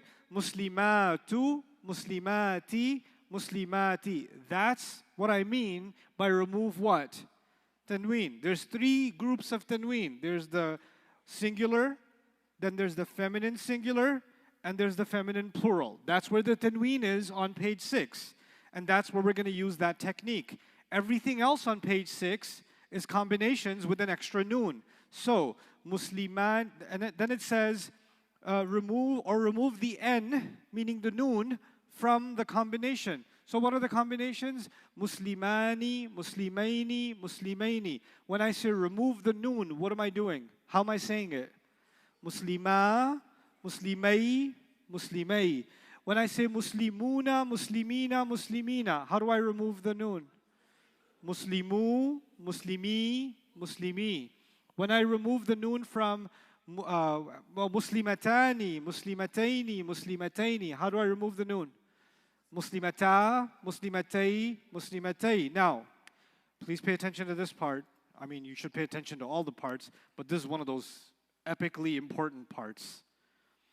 Every rule of grammar I teach you is like a coin. A coin has 2 sides. Yeah? One side is, what is the point? The other side is, what does it look like? What is the point? What does it look like? What is the point? What does it look like? I taught you what rafa', nasab, and jar look like. Yes? And then I gave you some idea of what's the point. Sometimes the rafa tells you who the doer is. That's part of the point. Nasab, what did I tell you about the point of nasab?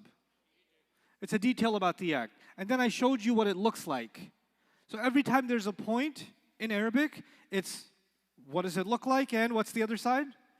What's the point? I decide as a teacher, sometimes I teach you what does it look like. And I don't tell you what's the point until later. And sometimes I tell you what's the point first and then tell you what does it look like later. That depends on the kind of subject where I know which comes first, which comes second. But in the end, by the time we're done, for everything you learn, there will be what is the point and also what? What does it look like? For every concept, whether it's 3 kinds of words in Arabic, whether it's status, whether it's number, whether it's gender, whether it's type, whether it's fi'l, whether it's harf, it's going to be what's the point, what does it look like? What's the point, what does it look like? Every time. Okay? So right now in light, this whole discussion, get rid of the N, get rid of the sound. Which side of the coin is that? What does it look like? That is, what does it look like? Because first you need to know what it looks like, and now we have to also eventually dig into what? What's the point? Why do the Arabs do this? What's the point? There are 4 reasons they do this. I will teach you those 4 reasons probably tomorrow in totality, but we will move on today because you're not ready for all those reasons yet. Okay, and then we'll see that in action in the Quran. But before I move on to the next subject, I do want to make sure that you guys understand the following. Let me see if I can get your input on this. So this is page 6, our favorite page, apparently. By the way, on page 7, I've got the light chart for you. I'm so nice. You see, I told you don't have to write notes. You see that? You're welcome. Here's an exercise that we're going to do now. Identify whether the following words are light or heavy. By the way, there's one more thing in your notes that I forgot to add, so I'm going to add it now.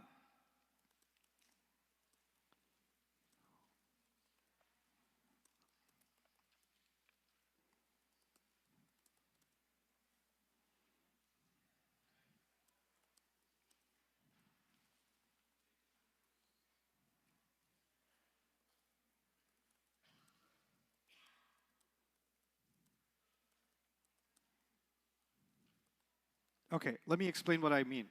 If you see al at the beginning of a word, then the question of light and heavy becomes what? Invalid. We don't ask if it's light or heavy. We don't care. We don't care. Okay? The only time we care about light or heavy is if it does not have al on it. So you never say to me or anyone else, oh, the word al-kitabu is light. Wrong. The word al-kitabu does not allow the question light versus heavy. This is not a thing. Okay? So the moment you see al, and I say, tell me if this is light or heavy, you say, invalid question. The moment you see what in the beginning? Al. Then you don't care about light and heavy. Okay? And again, you'll learn over time why that's important. So let's do this exercise. This is page 7, I believe, isn't it? Or 8? Okay, this is 7, yeah. Okay. So we have to identify whether this guy is light or heavy. These are some hard words. Before you figure out if it's light or heavy, you need to know if it's a sound or a combination. The trick now is, for every combination, there's a normal version and a light version, so you gotta think a little deeper now. So muallimi, my first question is this a sound or a combination? Soundmination is not a word.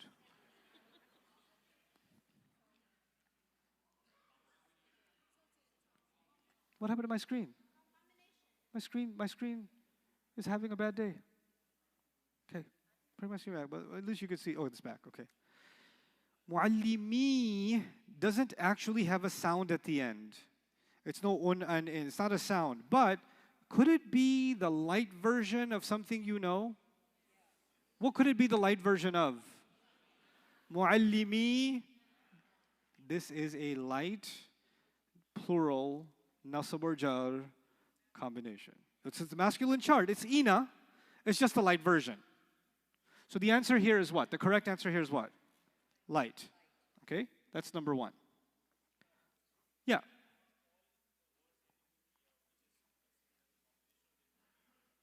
Don't say all ever again in this class. For every time I see a ya, is this going to happen? No. Every time you see it in this class, today, that's going to happen. The world will keep getting more and more complicated as life goes on. Okay? So your questions, if they begin with every single time, don't do it. Don't do it. Avoid every time. Don't use always and don't use never unless I use it. I'm warning you, this is the biggest mistake students make. I teach them something, and what did they add on their own? Always, and what else did they add? Every time I see light, it means absolutely no. Did I say every time? No. Who adds that masala? You. And then you know what you do? But you said every time. You lie. I never said it. You made that up. I'm very careful about when I use always and when I use never. Okay? When I use always, if it's limited, I'll say always today. Because that'll change tomorrow. So we're not ready for the whole thing yet. Okay. Safinati. Light or heavy? Okay, if it's light, you need to be able to convert it to heavy for me. If it was heavy, what would it have been? Excellent. Safinatin. I want you to know how to convert from light to heavy. Okay. Qulubin. That's a heavy sound. What's the light version of it? That conversion is important, yes? Okay. Hadaiqa. Light. What would have been the heavy version? Hadaiqan. Okay. La'ibratan. Heavy. You hear the N sound? The moment you hear an N sound, it's heavy. Light version. La'ibrata. Good job. Okay, let's move on. I'm working from the bottom up because it's easier. Al-mutanafisuna.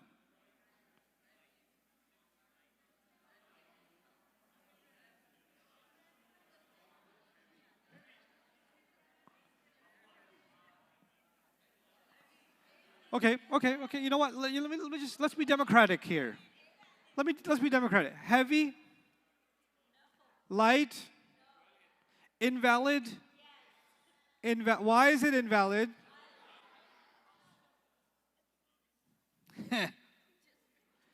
When you have al, the question of light and heavy becomes invalid. Kawa'iba. Now some people listen some of you listen to half of what I say. So now you said every time there's a word it's invalid. Kawa'iba, invalid. No, I didn't say that. If it's al in the beginning, then the question of light and heavy is invalid. Is the question of status invalid? No. Is the question of number invalid? Only one thing is invalid, which is what? Light and heavy. But you get like little bit. Asa'a sam'an, asa'a ijabatan. In Urdu you say, bura suna or bura jawab diya. Right? You got to listen carefully and don't apply it to anywhere else. Kawa'iba. Good. What would be the heavy version?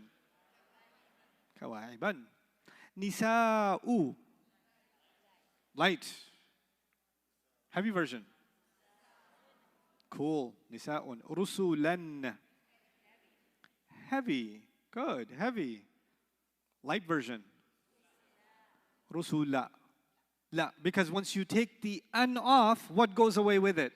Remember Musliman? When I made it Muslima, what did I take away? Alif is gone. It's just Rusula. Okay? Good. Talibatun. Light version? Talibatu. Good job. Okay? Let's see if there's more. Qamisun. Heavy. Light version. Good. Rasula. Light. Heavy version. And if you were to write it, it would be Rasulan with an alif. Good. Rasulan. Nice. Asatiru. Heavy version would have been? Asatirun. Yes. Laghwan. Heavy. Light version? Would it be written differently? What would be different? There wouldn't be any alif. Laghwan would be laghwa. Zalimi. Ooh. Is it light? Go back to question number 1. Remember muallimi on top? It was the light version of what? Muallimi na. So zalimi is the light version of zalimi na. Very nice. Oh, there's more. Okay, I'm going to let you discuss this with each other. I want to figure out what this is. Look, if you say light, great. I need the heavy version then. If you say this is light, you will prove to me by giving me the alternative heavy version.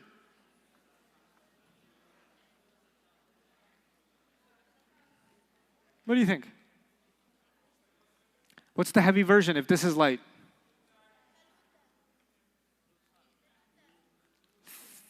Thulu what? Thuluthan? Nope. Thuluthani? Thuluthani. Let me zoom in, maybe you could see it better. Thuluthani. You're right. You're right. I was just building confidence. Okay. Thulutha. Look at it. Let me explain this one. I'm going to erase this. Thulutha.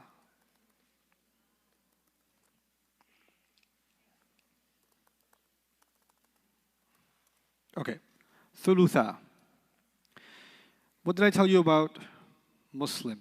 I'll come back to this word in a second. What did I tell you about? Oh man. Come back. Musliman. What's the light version? Do I write an alif or no? I don't write it. When I make it light, the alif is gone, right? Okay. So now the word I just came across was thulutha. So if you're saying it's light, it shouldn't actually have the alif, but it does, which means it must not be the light version of thuluthan. It must be something else. Now let's try this. Muslimani.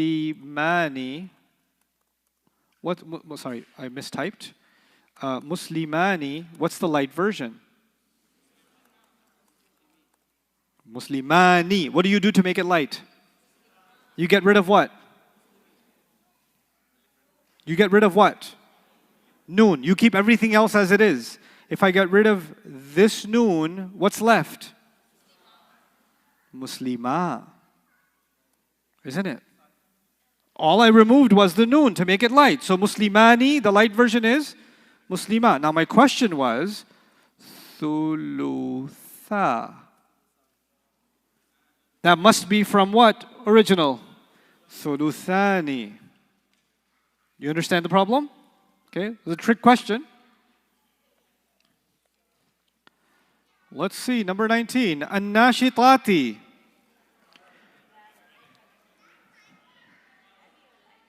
Heavy? Light? You learned your lesson? Invalid? Okay. It's good. When you get a little bit besti, then you understand. Besti, for those of you who don't know, is humiliation. It helps you remember. Mukhtalifuna. Heavy? Because it's on the page 6 chart. Page 6 is all heavy. All of page 6 is heavy. So Muslimuna, if it matches, heavy. Fine. How do you make it light? Mukhtalifu without the noon. Mukhtalifu without the noon. Al-banuna. Light. Heavy. Heavily invalid. Why? Al-aina. Okay, you should be able to do this one now. Come on. Come on. Aina. It must be the light version of Aina-ni. Ain means eye. Ain means eye. What does Aina mean? 2 eyes. It's for weird reason it's light, but it means 2 eyes. Ain also means waterfall. It means eye, it also means waterfall. So what could Aina also mean? 2 waterfalls. But unusually light, which we don't know why. Okay? Kalimati. Light. What's the heavy version? Kalimatin. Wonderful. Qawlan. Heavy. Light version. Qawla. With an alif or without an alif? Without an alif. Qawla. Jahannama. Light. Light. Jahannaman, which is not correct, but yes, Jahannaman. I'll explain that in a second. Hadithu. Light. Heavy version. Hadithun.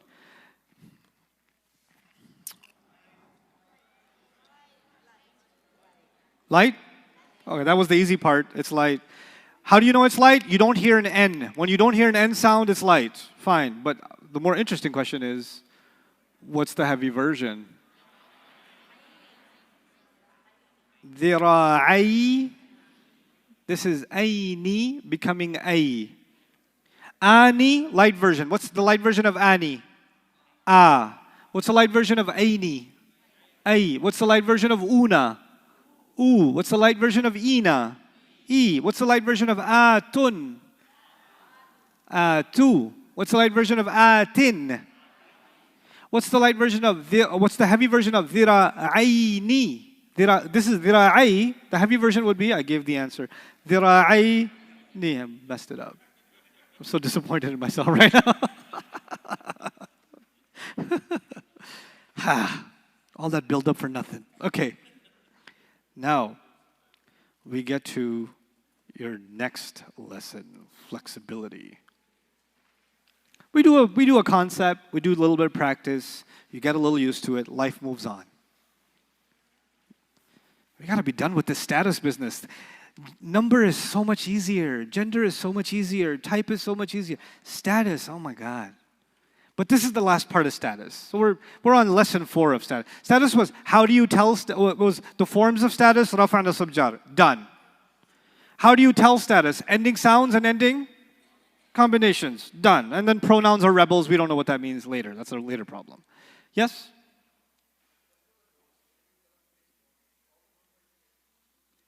No. But sometimes I want you to write it anyway because there's this principle, qayyidul ilm. Some things you write down just get stuck in your head.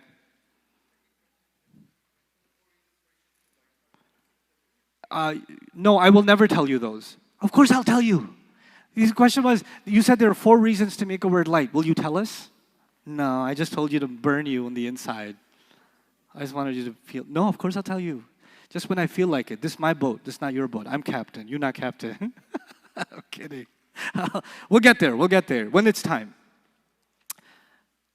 You guys are familiar with immigration, okay?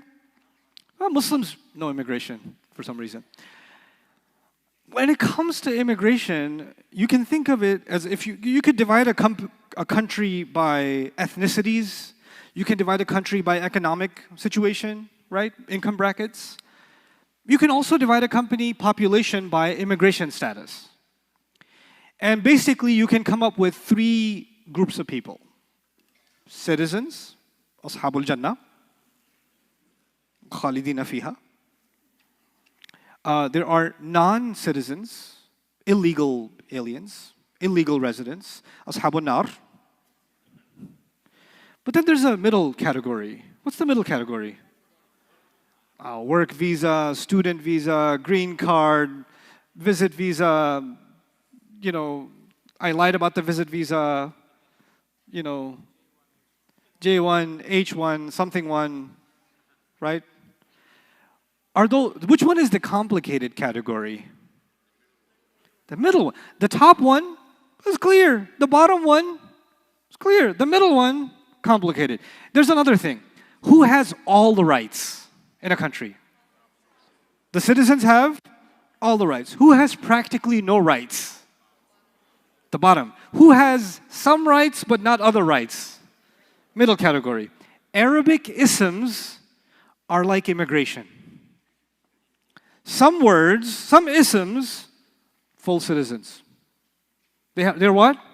Full citizens. Other isms are like illegal aliens. No rights.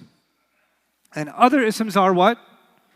Middle category. But I'm not really talking about immigration or they came from another country and we got to build a wall. I'm not talking about any of that. I'm just giving you an analogy. Isms can be divided into 3 categories.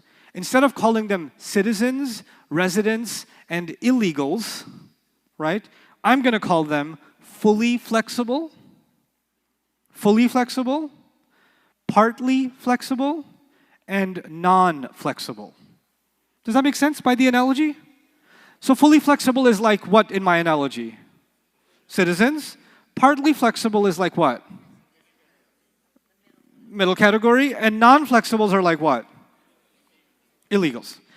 So far, everything I have taught you, Muslimun, Musliman, Muslimin, sounds, combinations, light, heavy, all the stuff I taught you is about the majority of the Arabic words which are citizens, which are fully flexible. So we don't really need to learn that because that's all we've been learning so far. You just didn't know that they're called what? Fully flexible. A fully flexible word, you can make it light, you can make it heavy. You can make it singular or pair or plural. You can make it rafa, you can make it nasab, and you can make it jar. You can do all kinds of things with a fully flexible word. You with me?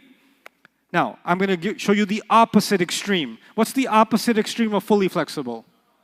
Okay, so I'm going to start with non-flexibles. Don't write this down yet. It's in your notes, but I'll show you. Non-flexibles.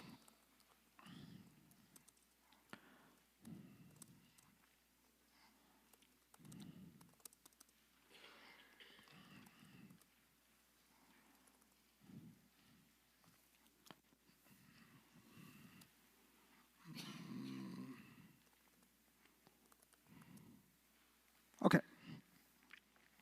What's the first word you see? Hudan. Anyone know what huda means? Okay. We learned there are three ways of saying a word. Muslimun, Musliman, and Muslimin. So I should have three ways of saying hudan. Yeah? It should be hudun, hudan, and hudin. Have you ever heard hudun?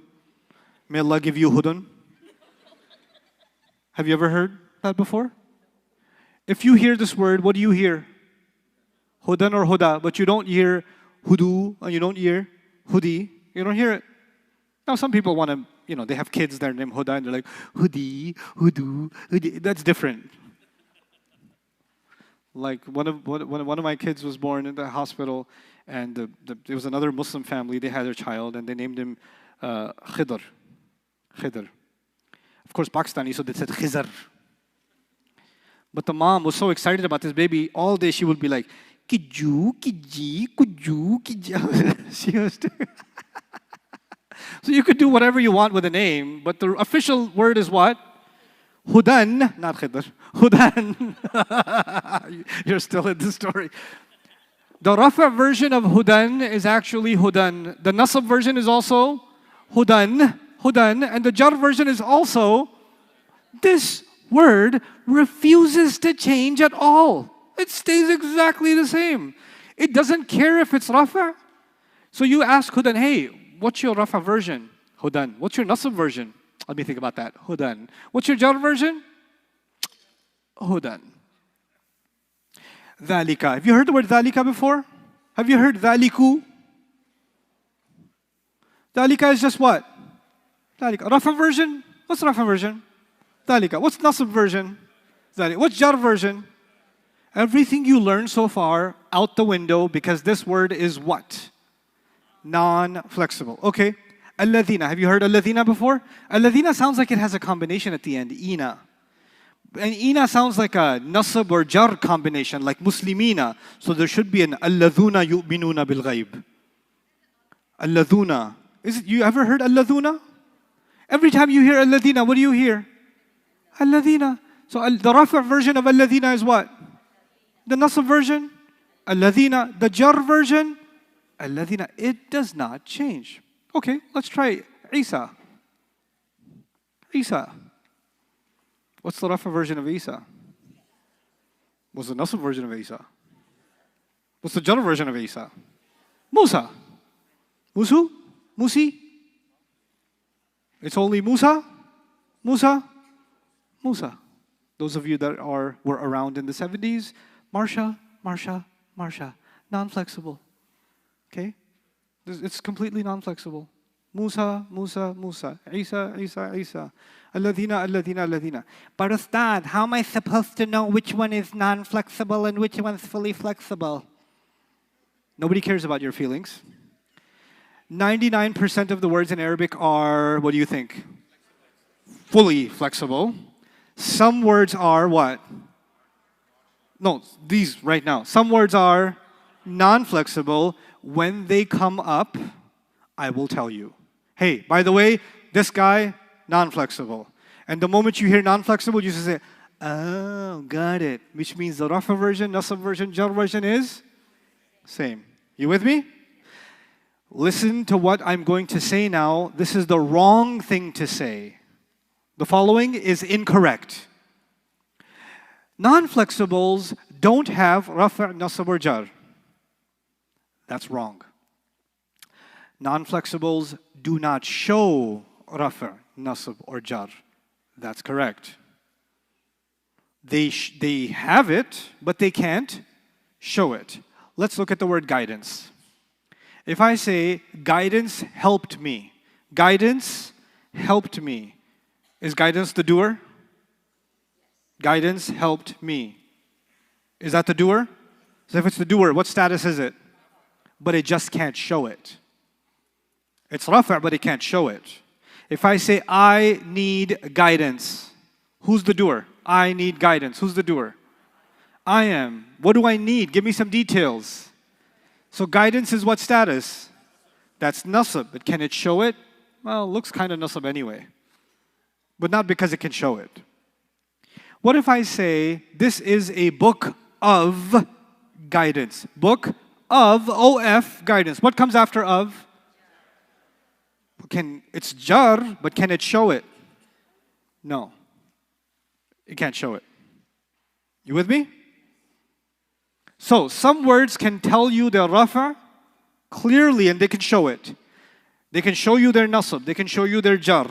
But some words will not show it to you. The words that don't show it to you, we call them what? Non-flexible. Okay. And how will you know which words are non-flexible? You're going to wait for me. Okay? Yes. These are all, we're only talking about certain words. I haven't given you the spectrum. But look at some of them. Isa, do you need a plural for Isa? No. No, you won't need it. Okay, now, the complicated category is what? Partly flexibles, there are, just like immigration, there are lots of different visas. Partly flexibles are lots of different categories. But for the purpose of this class, I'm going to keep it super duper simple. For the purpose of this class, partly flexibles are only two categories. Okay? Number one is places, and number two is non-Arab names. That's all. There are more categories. There's 5 more categories. But I don't care right now. For you, right now, only 2 categories. Which are they? Places and non-Arab names. Okay, so that's, if you find places in the Quran, chances are that place is going to be partly flexible. And if you find names in the Quran, chances are that name is going to be partly flexible because most names in the Quran are not Arab. Most of the people Quran is talking about are not Arabs. Okay, our Prophet, of course, is Arab. Salih alayhi salam is Arab. Shu'aib alayhi salam is Arab. Hud alayhi salam is Arab. All the other prophets are non-Arab. So it's only 4 that are Arab. I'll say that again. Our Prophet, that you better know already. Salih, Shu'aib, Hud. Salih, Shu'aib, and Hud. That's it. Those are the Arab prophets. Arba'atun min al-Arabi. 4 of them are from the Arabs. Which 4 are from the Arabs? Our messenger plus Salih, Shu'aib, Hud. That's it. Those are the Arabs. So all the other prophet names in the Quran fall under which category? However, I'll tell you one trick. They fall under partly flexible.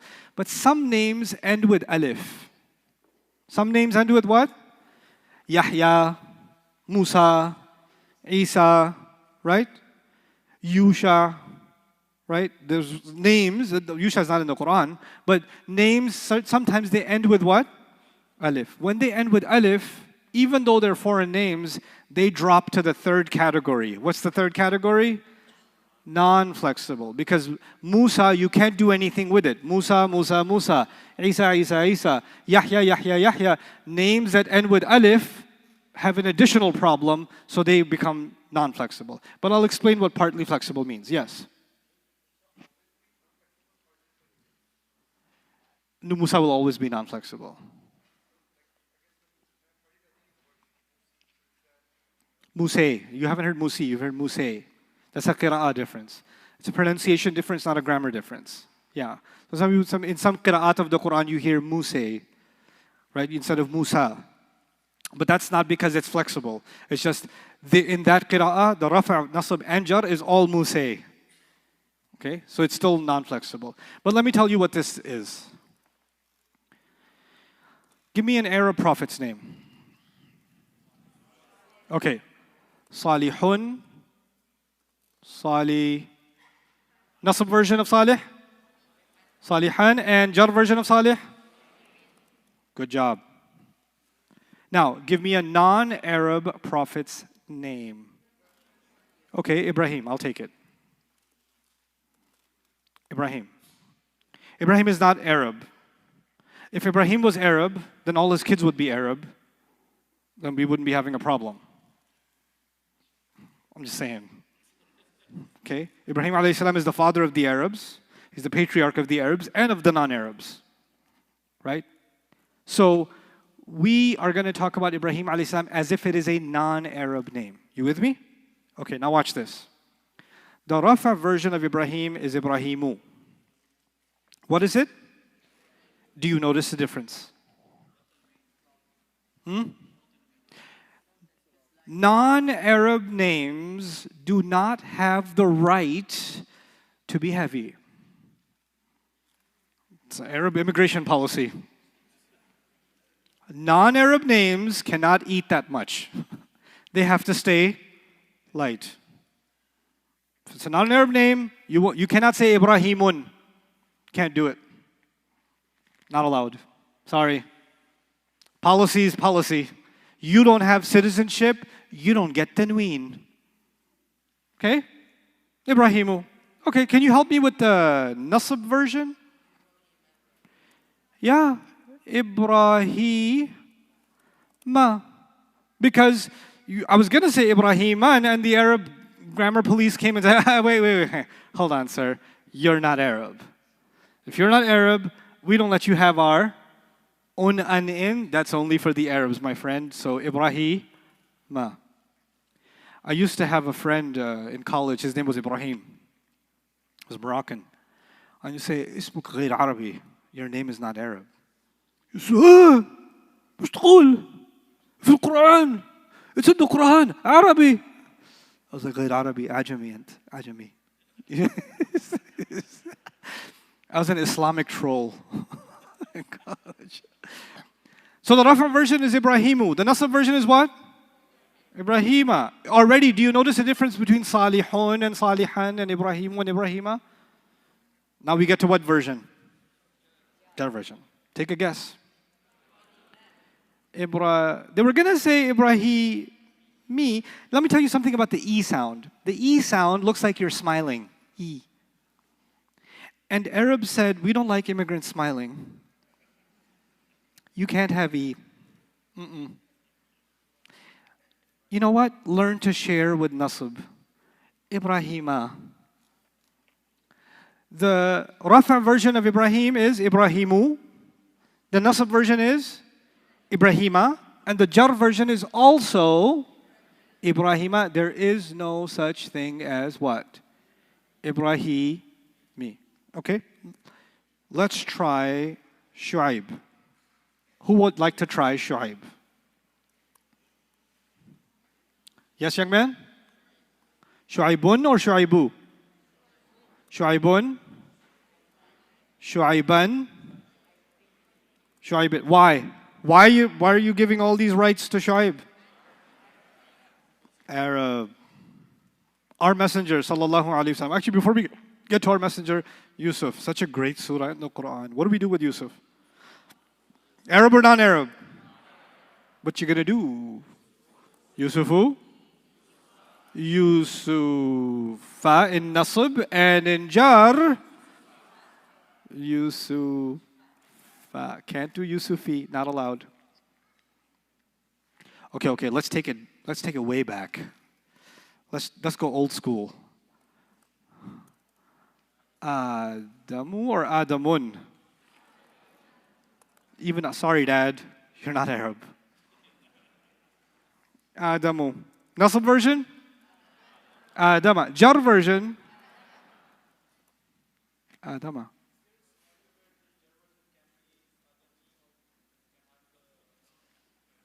What do you want to know? I don't want to tell you yet. I'll tell you when that happens. They have a saying in Arabic, I say it to my students all the time. خُذْ مَا طَفَّلَكَ. Actually, I want you to memorize that one, because I'm going to say that to you a lot. خُذْ مَا طَفَّلَكَ. Say it. خُذْ مَا طَفَّلَكَ. خُذْ مَا طَفَّلَكَ. خُذْ مَا طَفَّلَكَ. Who's got it? Who's got it? Who's going to say it to me? خُذْ مَا طَفَّلَكَ. Yes. I like it.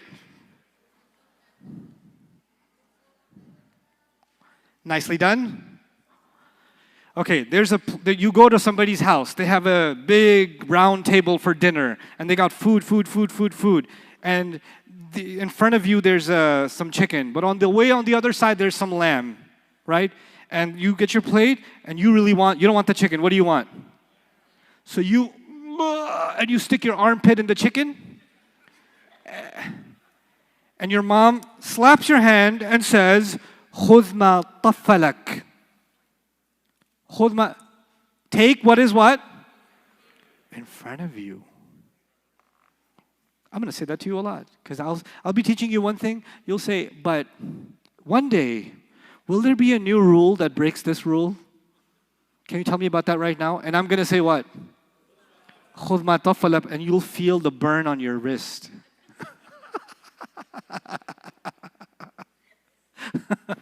خُذْ مَا طَفَّلَكَ. Okay. Alrighty. So let's try. Okay. Our messenger, Muhammadun sallallahu alayhi wasallam. Muhammadun. Shall I say Muhammadu or Muhammadun? Why? Muhammadan and Muhammad. Cool. Okay, one more. Okay, Ismail.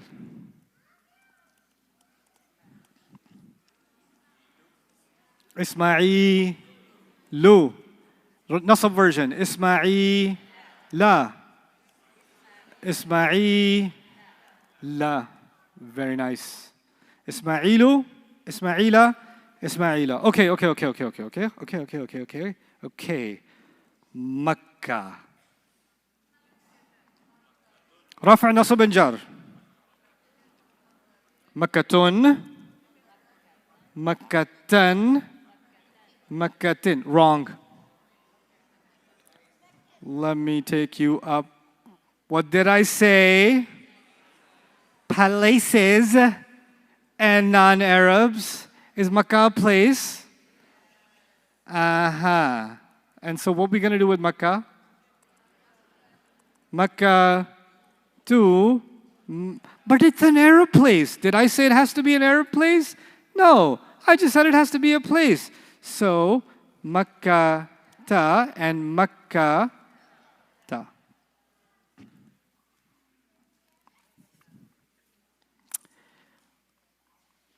So what happens with partly flexibles? Yes. Huh? I'm coming. It's coming. I like it. I like how you think. So, there are three immigration categories. What were the three immigration categories? Citizen, resident, and illegals. Sometimes, residents can apply for citizenship. Yes? And sometimes it gets approved. And once it gets approved, they become naturalized citizens. And once they become citizens, they have all the rights of citizens. They're no longer considered aliens. So the Arabs, thousands of years ago, they were sitting at a barbecue and they said, we should have some kind of an immigration policy for some foreigners that their names should be treated like citizens. And one guy came up with an idea at the barbecue. He said, maybe if their name is spelled with 3 letters, we should give them citizenship. If their name is spelled with 3 letters, we'll let them pretend they're Arab. But your name gotta be spelled with how many? 3 letters. So what happened then is the word Ibrahim applied for citizenship. And they said, have you spelled your name? Yusuf applied. Why was the word Yusuf rejected? Adam alayhi salam applied. But Adam, they said, you came close, Dad, but you have 2 alifs. That's still what? 4. Then Nuh applied. Nuh applied. And what happened with Nuh? Is it 3 letters?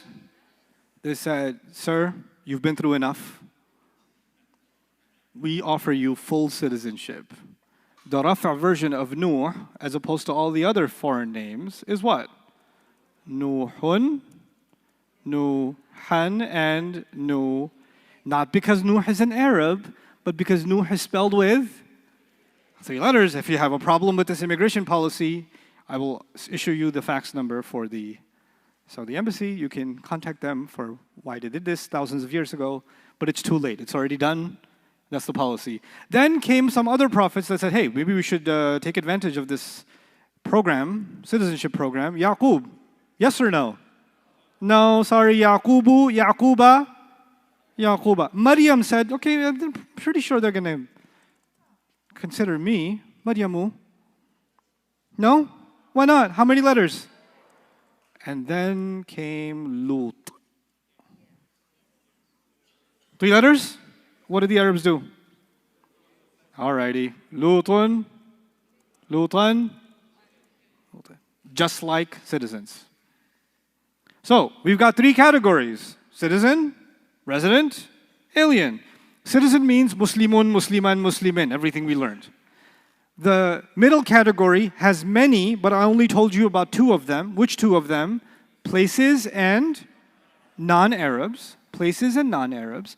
And they will have limits, meaning U for Rafa, A for Nasab, and A again for Jar. You with me? They did create an exception. What was the exception? If you're 3 letters, we'll think about it. We'll let you have full citizenship. So it become Nuhan, Nuhun, Nuhan, Nuhin, Lutun, Lutan, Lutin. Okay, so the city of Yathrib. Yathrib. What do you think? No. Why? It's a place. Yathribu. Yathriba. Yathri. Okay, the Garden of Aden.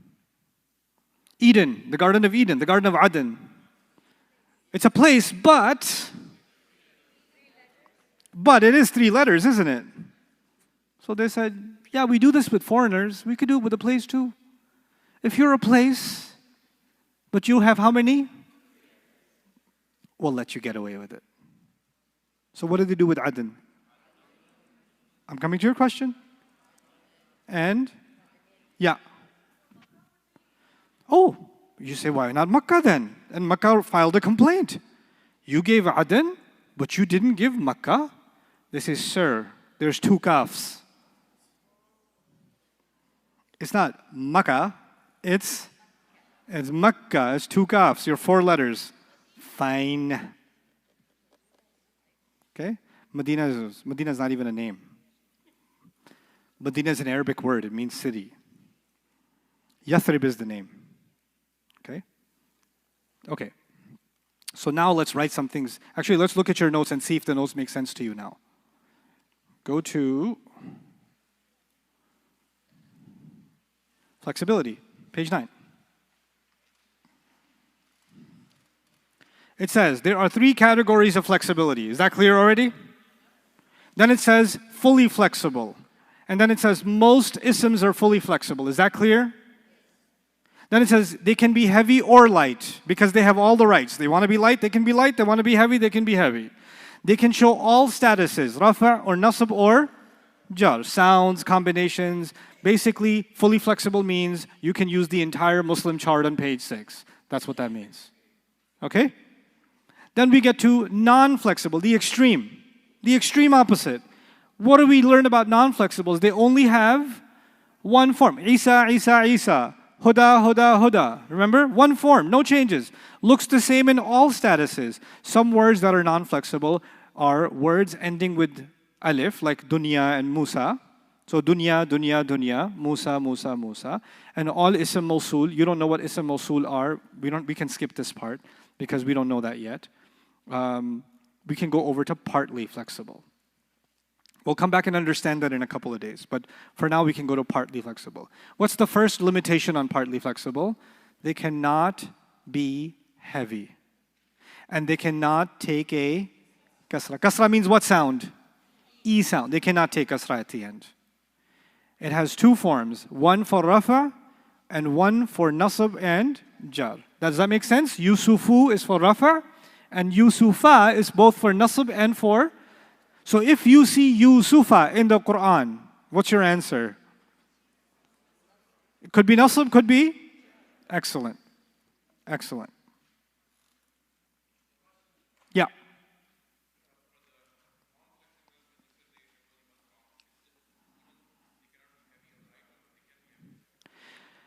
Some of them can, some of them can't. But the status stays the same. The sound stays the same, yeah.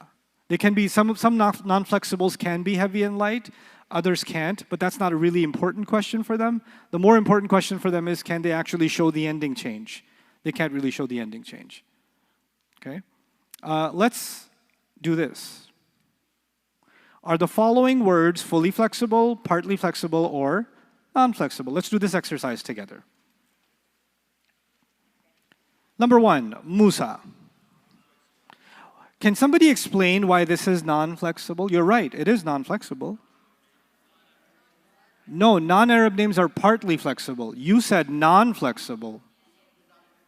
It ends with alif, which means the only way you can say it is what? Musa. There's no other way to say it. So Musa, Musa, Musa. That's why it's non-flexible. Okay? At number 7, we have Lut. Lut. Can someone explain why this non-Arab name is fully flexible? Because it's 3 letters. Very good. Lutun, Lutan, Lutin. Dallas. It's not in the Quran. It's Dallas. You're like, Dalasa. No, no. It's just Dallas. Fully flexible, partly flexible, non-flexible. Non-flexible? I mean, we're not talking about partly flexible.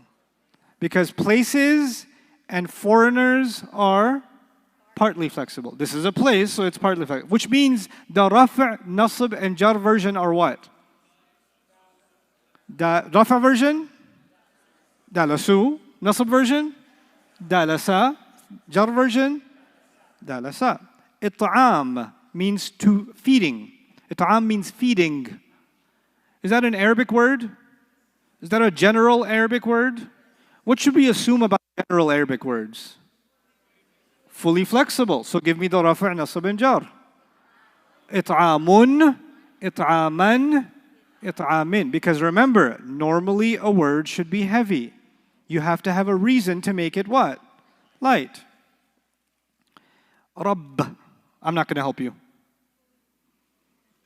I'm not helping you. You help me. What is it? Fully flexible. Why is it fully flexible? Arab word, an Arabic word. Okay, what's the rafa', nasab, and jar of it then? Rabbun, Rabban. Excellent, Rabbin. Alaq, clot. Alaq, Arabic word. Fully flexible. Help me out here. Rafa', nasab, and jar. Alaqun, alaqan, alaqin. Yatim means an orphan. Fully flexible. Give it to me, come on. Yatimun, yatiman, yatimin. Good job. Adam. Fully non-flexible.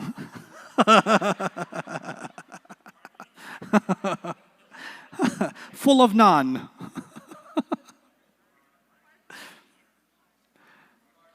I hear partly, I had fully, I hear naan, I hear alayhi salam, but I don't know what. Partly full? Why? Somebody, whatever answer your is, you better give me a reason. Yes, young man, tell me. Go on, there's two alifs, and what happened? It's partly flexible. Very good job. Rafa nasab and jar version, young man. Go ahead, tell me. I'm so happy right now. How many kids here doing hifz or done hifz? Okay, I'm especially happy for you guys because this is gonna like make you so messed up when you pray. It's gonna really make you enjoy salah. And it's just, I'm really excited for you. Really, really excited. Muhammad. Sallallahu alayhi wasallam. What do I do? Good. Reason. Arab name. Very nice. So, Muhammadun, Muhammadan, Muhammadin. Excellent. Jannah.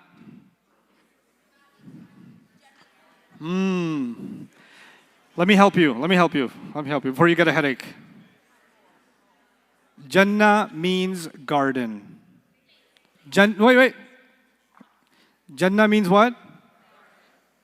Garden. Now, Dallas and Jannah are different. Well, definitely different. But Dallas is the name of a place.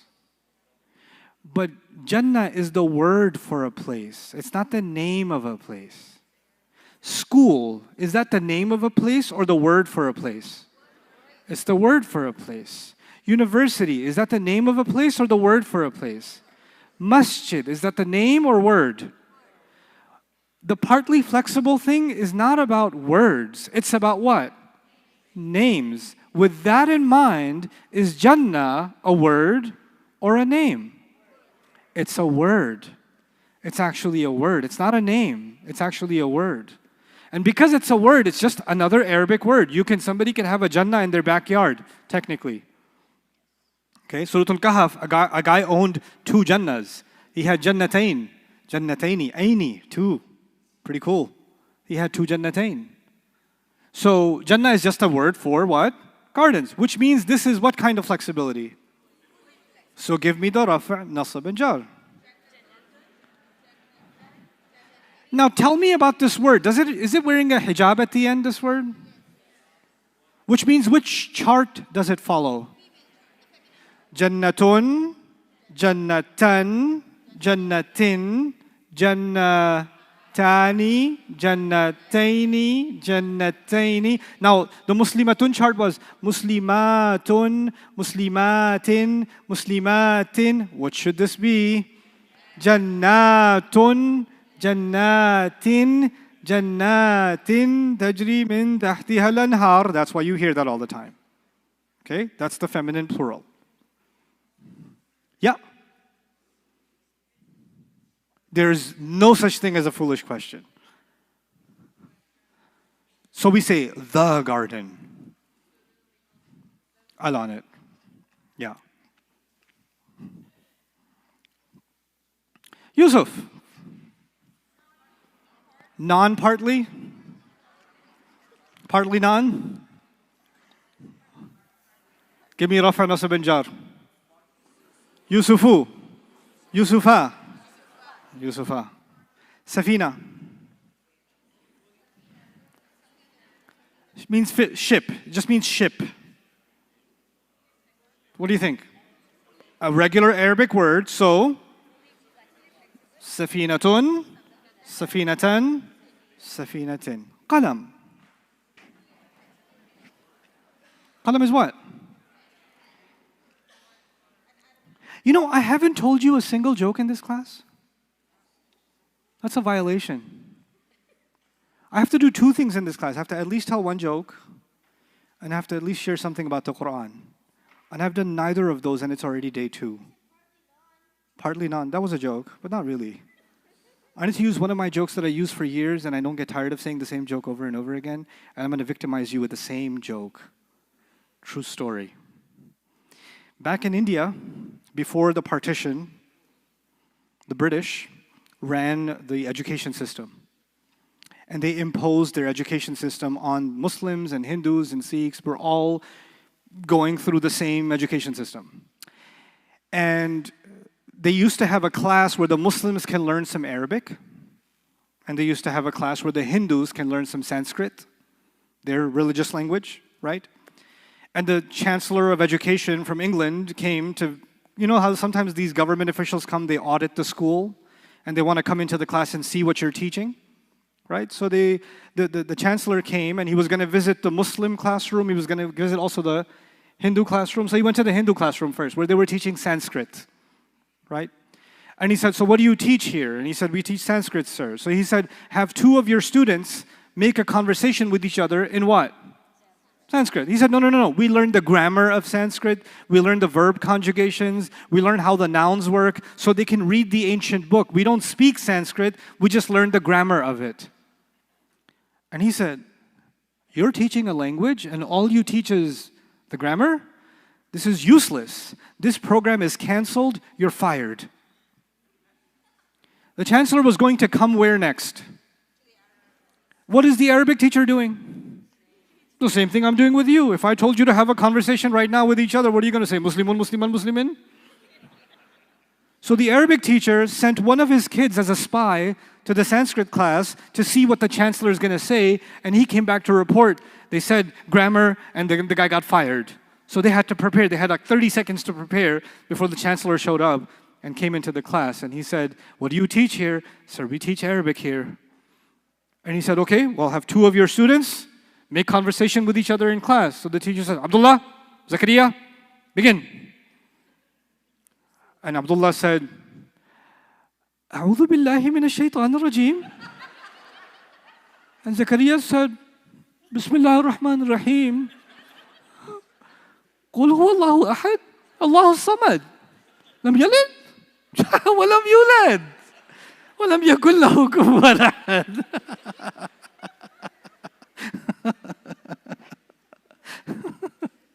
Okay, that's out of my system. All right. All right. Tell me about qalam. Means pen.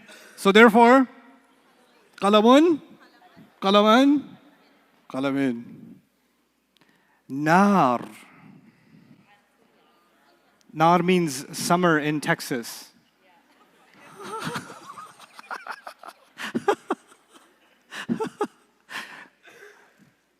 Okay, what is nar? What is رفع نصب جر? نار نارا نار. الرجعة. It is irrelevant because it has al. Wrong. The alif lam making something irrelevant wasn't about flexibility. Alif lam was about light and wrong placement.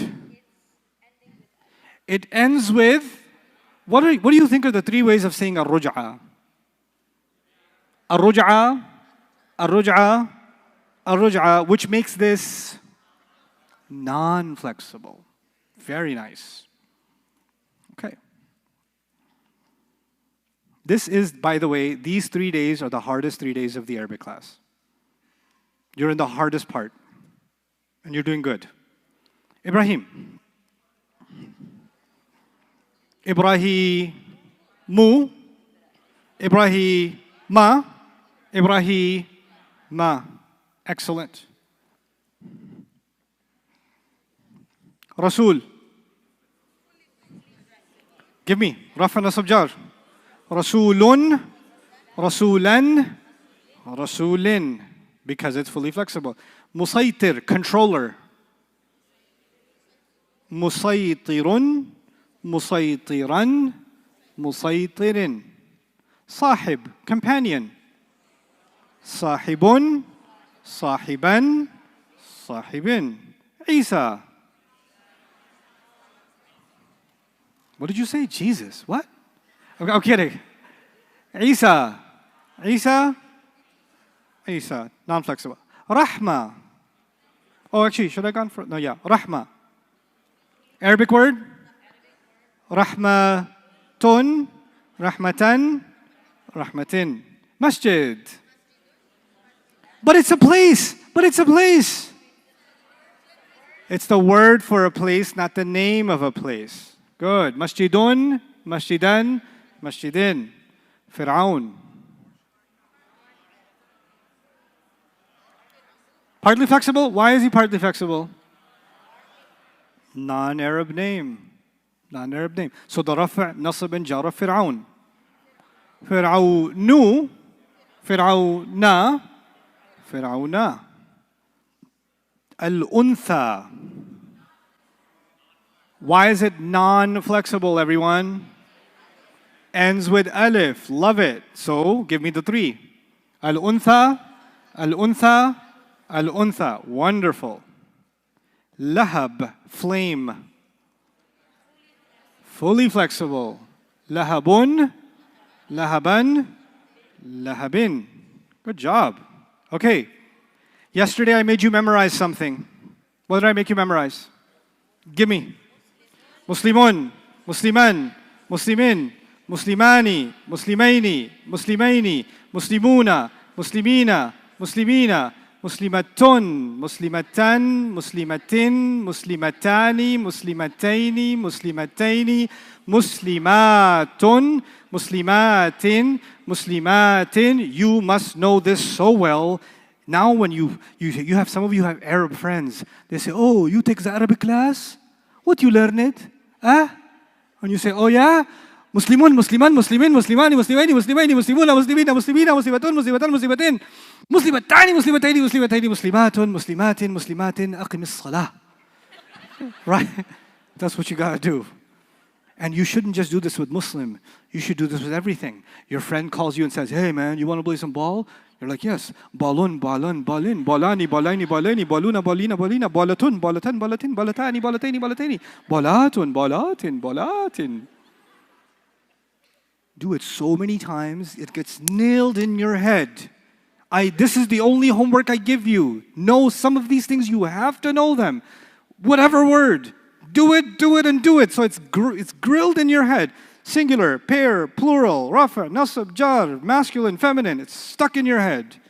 And that grid, you can use it all the time. And the more you use it, the faster you're going to get. The more you practice it, the more you try to identify, man, it's going to be beautiful. This identification is a power. It's a really strong power to have. Okay? The only additional knowledge today, light and heavy, not that big of a deal. And among the non-flexible, fully flexible, partly flexible, actually summarize it. You know the hardest part of it, the most important part of it is foreigners. Because the Quran mostly has names of foreigners. So what should you remember about them? U, a. That's it. U, a, and a. That's the key thing to take away. But now, before I let you go, because every day, I'm in this class, I'm going to make you memorize some things. And those will decide how well you memorize and understand these few things will decide how far you go with your Arabic. I've been teaching Arabic for a long time. I've been teaching Arabic for over 20 years. Okay? And I have students that have even surpassed me, much surpassed me. And the students that go far are the students that build their foundation well. And part of that foundation is memorizing some of this stuff. Okay? So I'm going to give you your second memorization assignment today. But I don't want you to memorize it at home. You're going to do this with me before Isha starts. You will know it.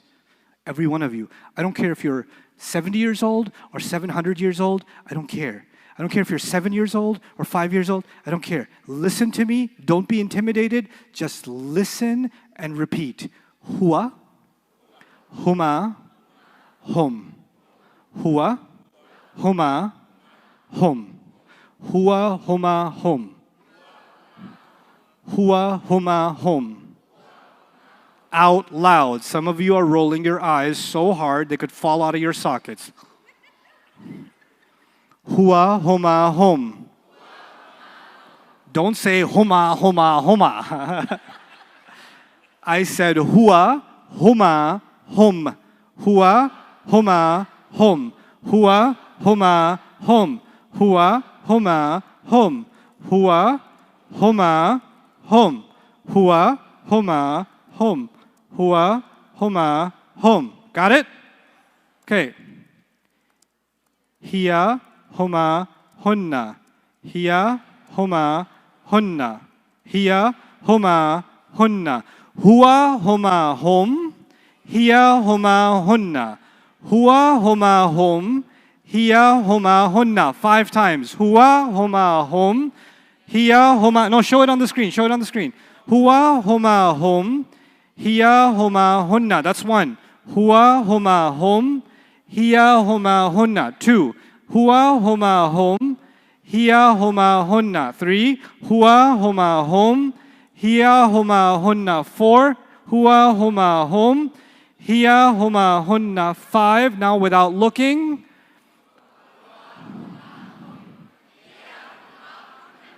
Huwa, homa, hom. Hiya, homa, hunna. That's 2. 3. 4. I need 5 men and 5 women to volunteer to try this. Let's see who wins. Ladies' side or gentlemen's side? Let's go. Somebody, my condition, only people who have not raised or been called on the entire class so far. Only those people can participate. Yes, sir. Should I count you on that side or this side? Which side you? That side, okay, yeah.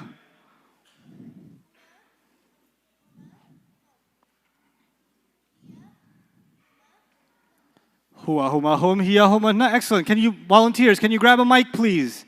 Can you grab a mic? I want to hear them. Okay, ladies' side. We got 1-0 so far. Yes, back there. Huwa, homa, hom, hiya, homa, honna. That's 1-1. Gentlemen. Oh, I need my volunteer to run again. Noaim, where are you? Go run, child. You should be like the tennis ball boy thing. That's Noaim right there. Okay, guys. Okay, take it back there. Wait. He's coming. Run. Raise your hand. Huwa, huma, hum. Hiya, huma, hunna. Impressive. Ladies' side. Don't pick you? Okay, yeah, it's you.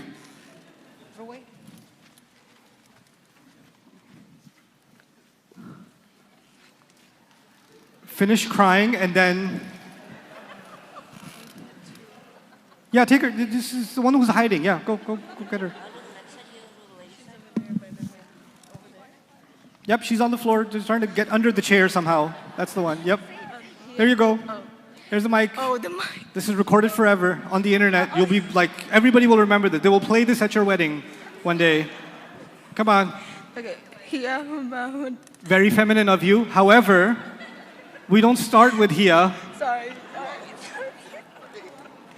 Huwa, huma, hum. Hiya, huma, hunna. Excellent job. Very good. Okay, good confidence. Huwa homa hom, hiya homa hunna. Guys, come on. All the way in the back. That young man in the blue. All the way in the back. Let's hear it. Huwa, huma, hun. Hiya, huma, hunna. Huwa homa hom. Hom. Hiya homa. The only N is where? Because ladies, when they get together, they just want to do something different. You remember? Everything was going fine. Show the screen. Huwa, homa, hom, hiya, homa. And the women said, na'a, hunna. Let me tell you what this means now. You can turn the mic off, Raifi. Turn it off. Okay. Huwa means he. Huwa means what? He. Homa means both of them. Huwa means what? You're not writing any of this down. Just here. Huwa means what? He. Homa means both of them. Hum means they. They. So when you memorize these 3 words, the first one is 1, the second one is 2, the third one is more than 2. Easy logic. Huwa, homa, hom, he, both of them, they.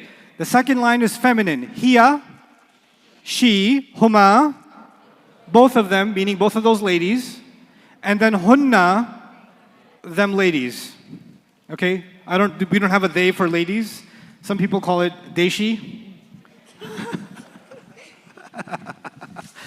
We're just going to say them ladies, just to be clear, okay? So huwa means what?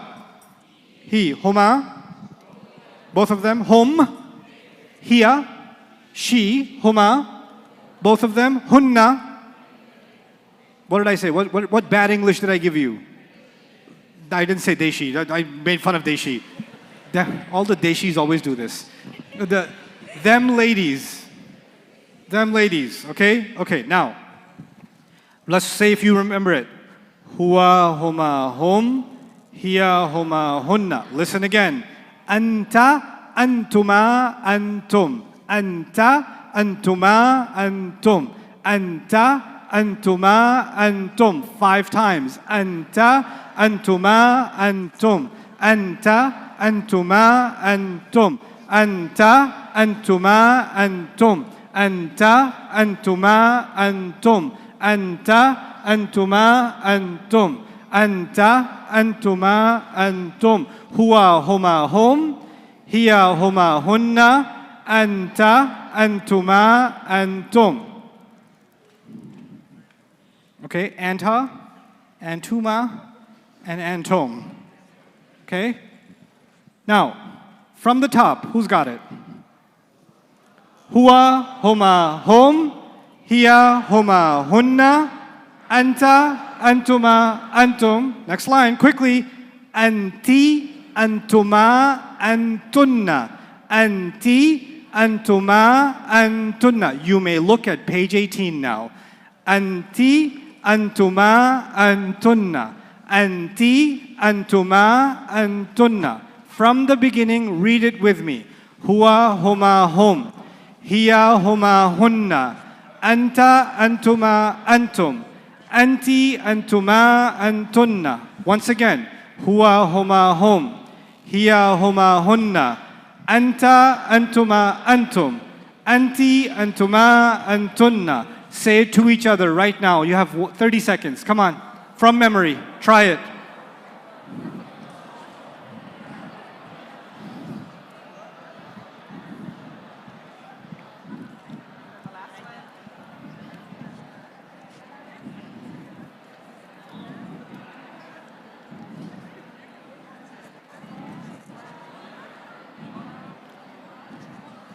Ten seconds.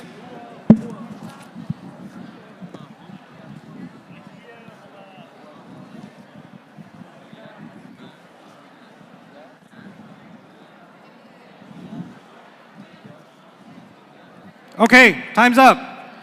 Huwa, with me. Huwa, huma, hum. Hiya, huma, hunna. Anta, antuma, antum.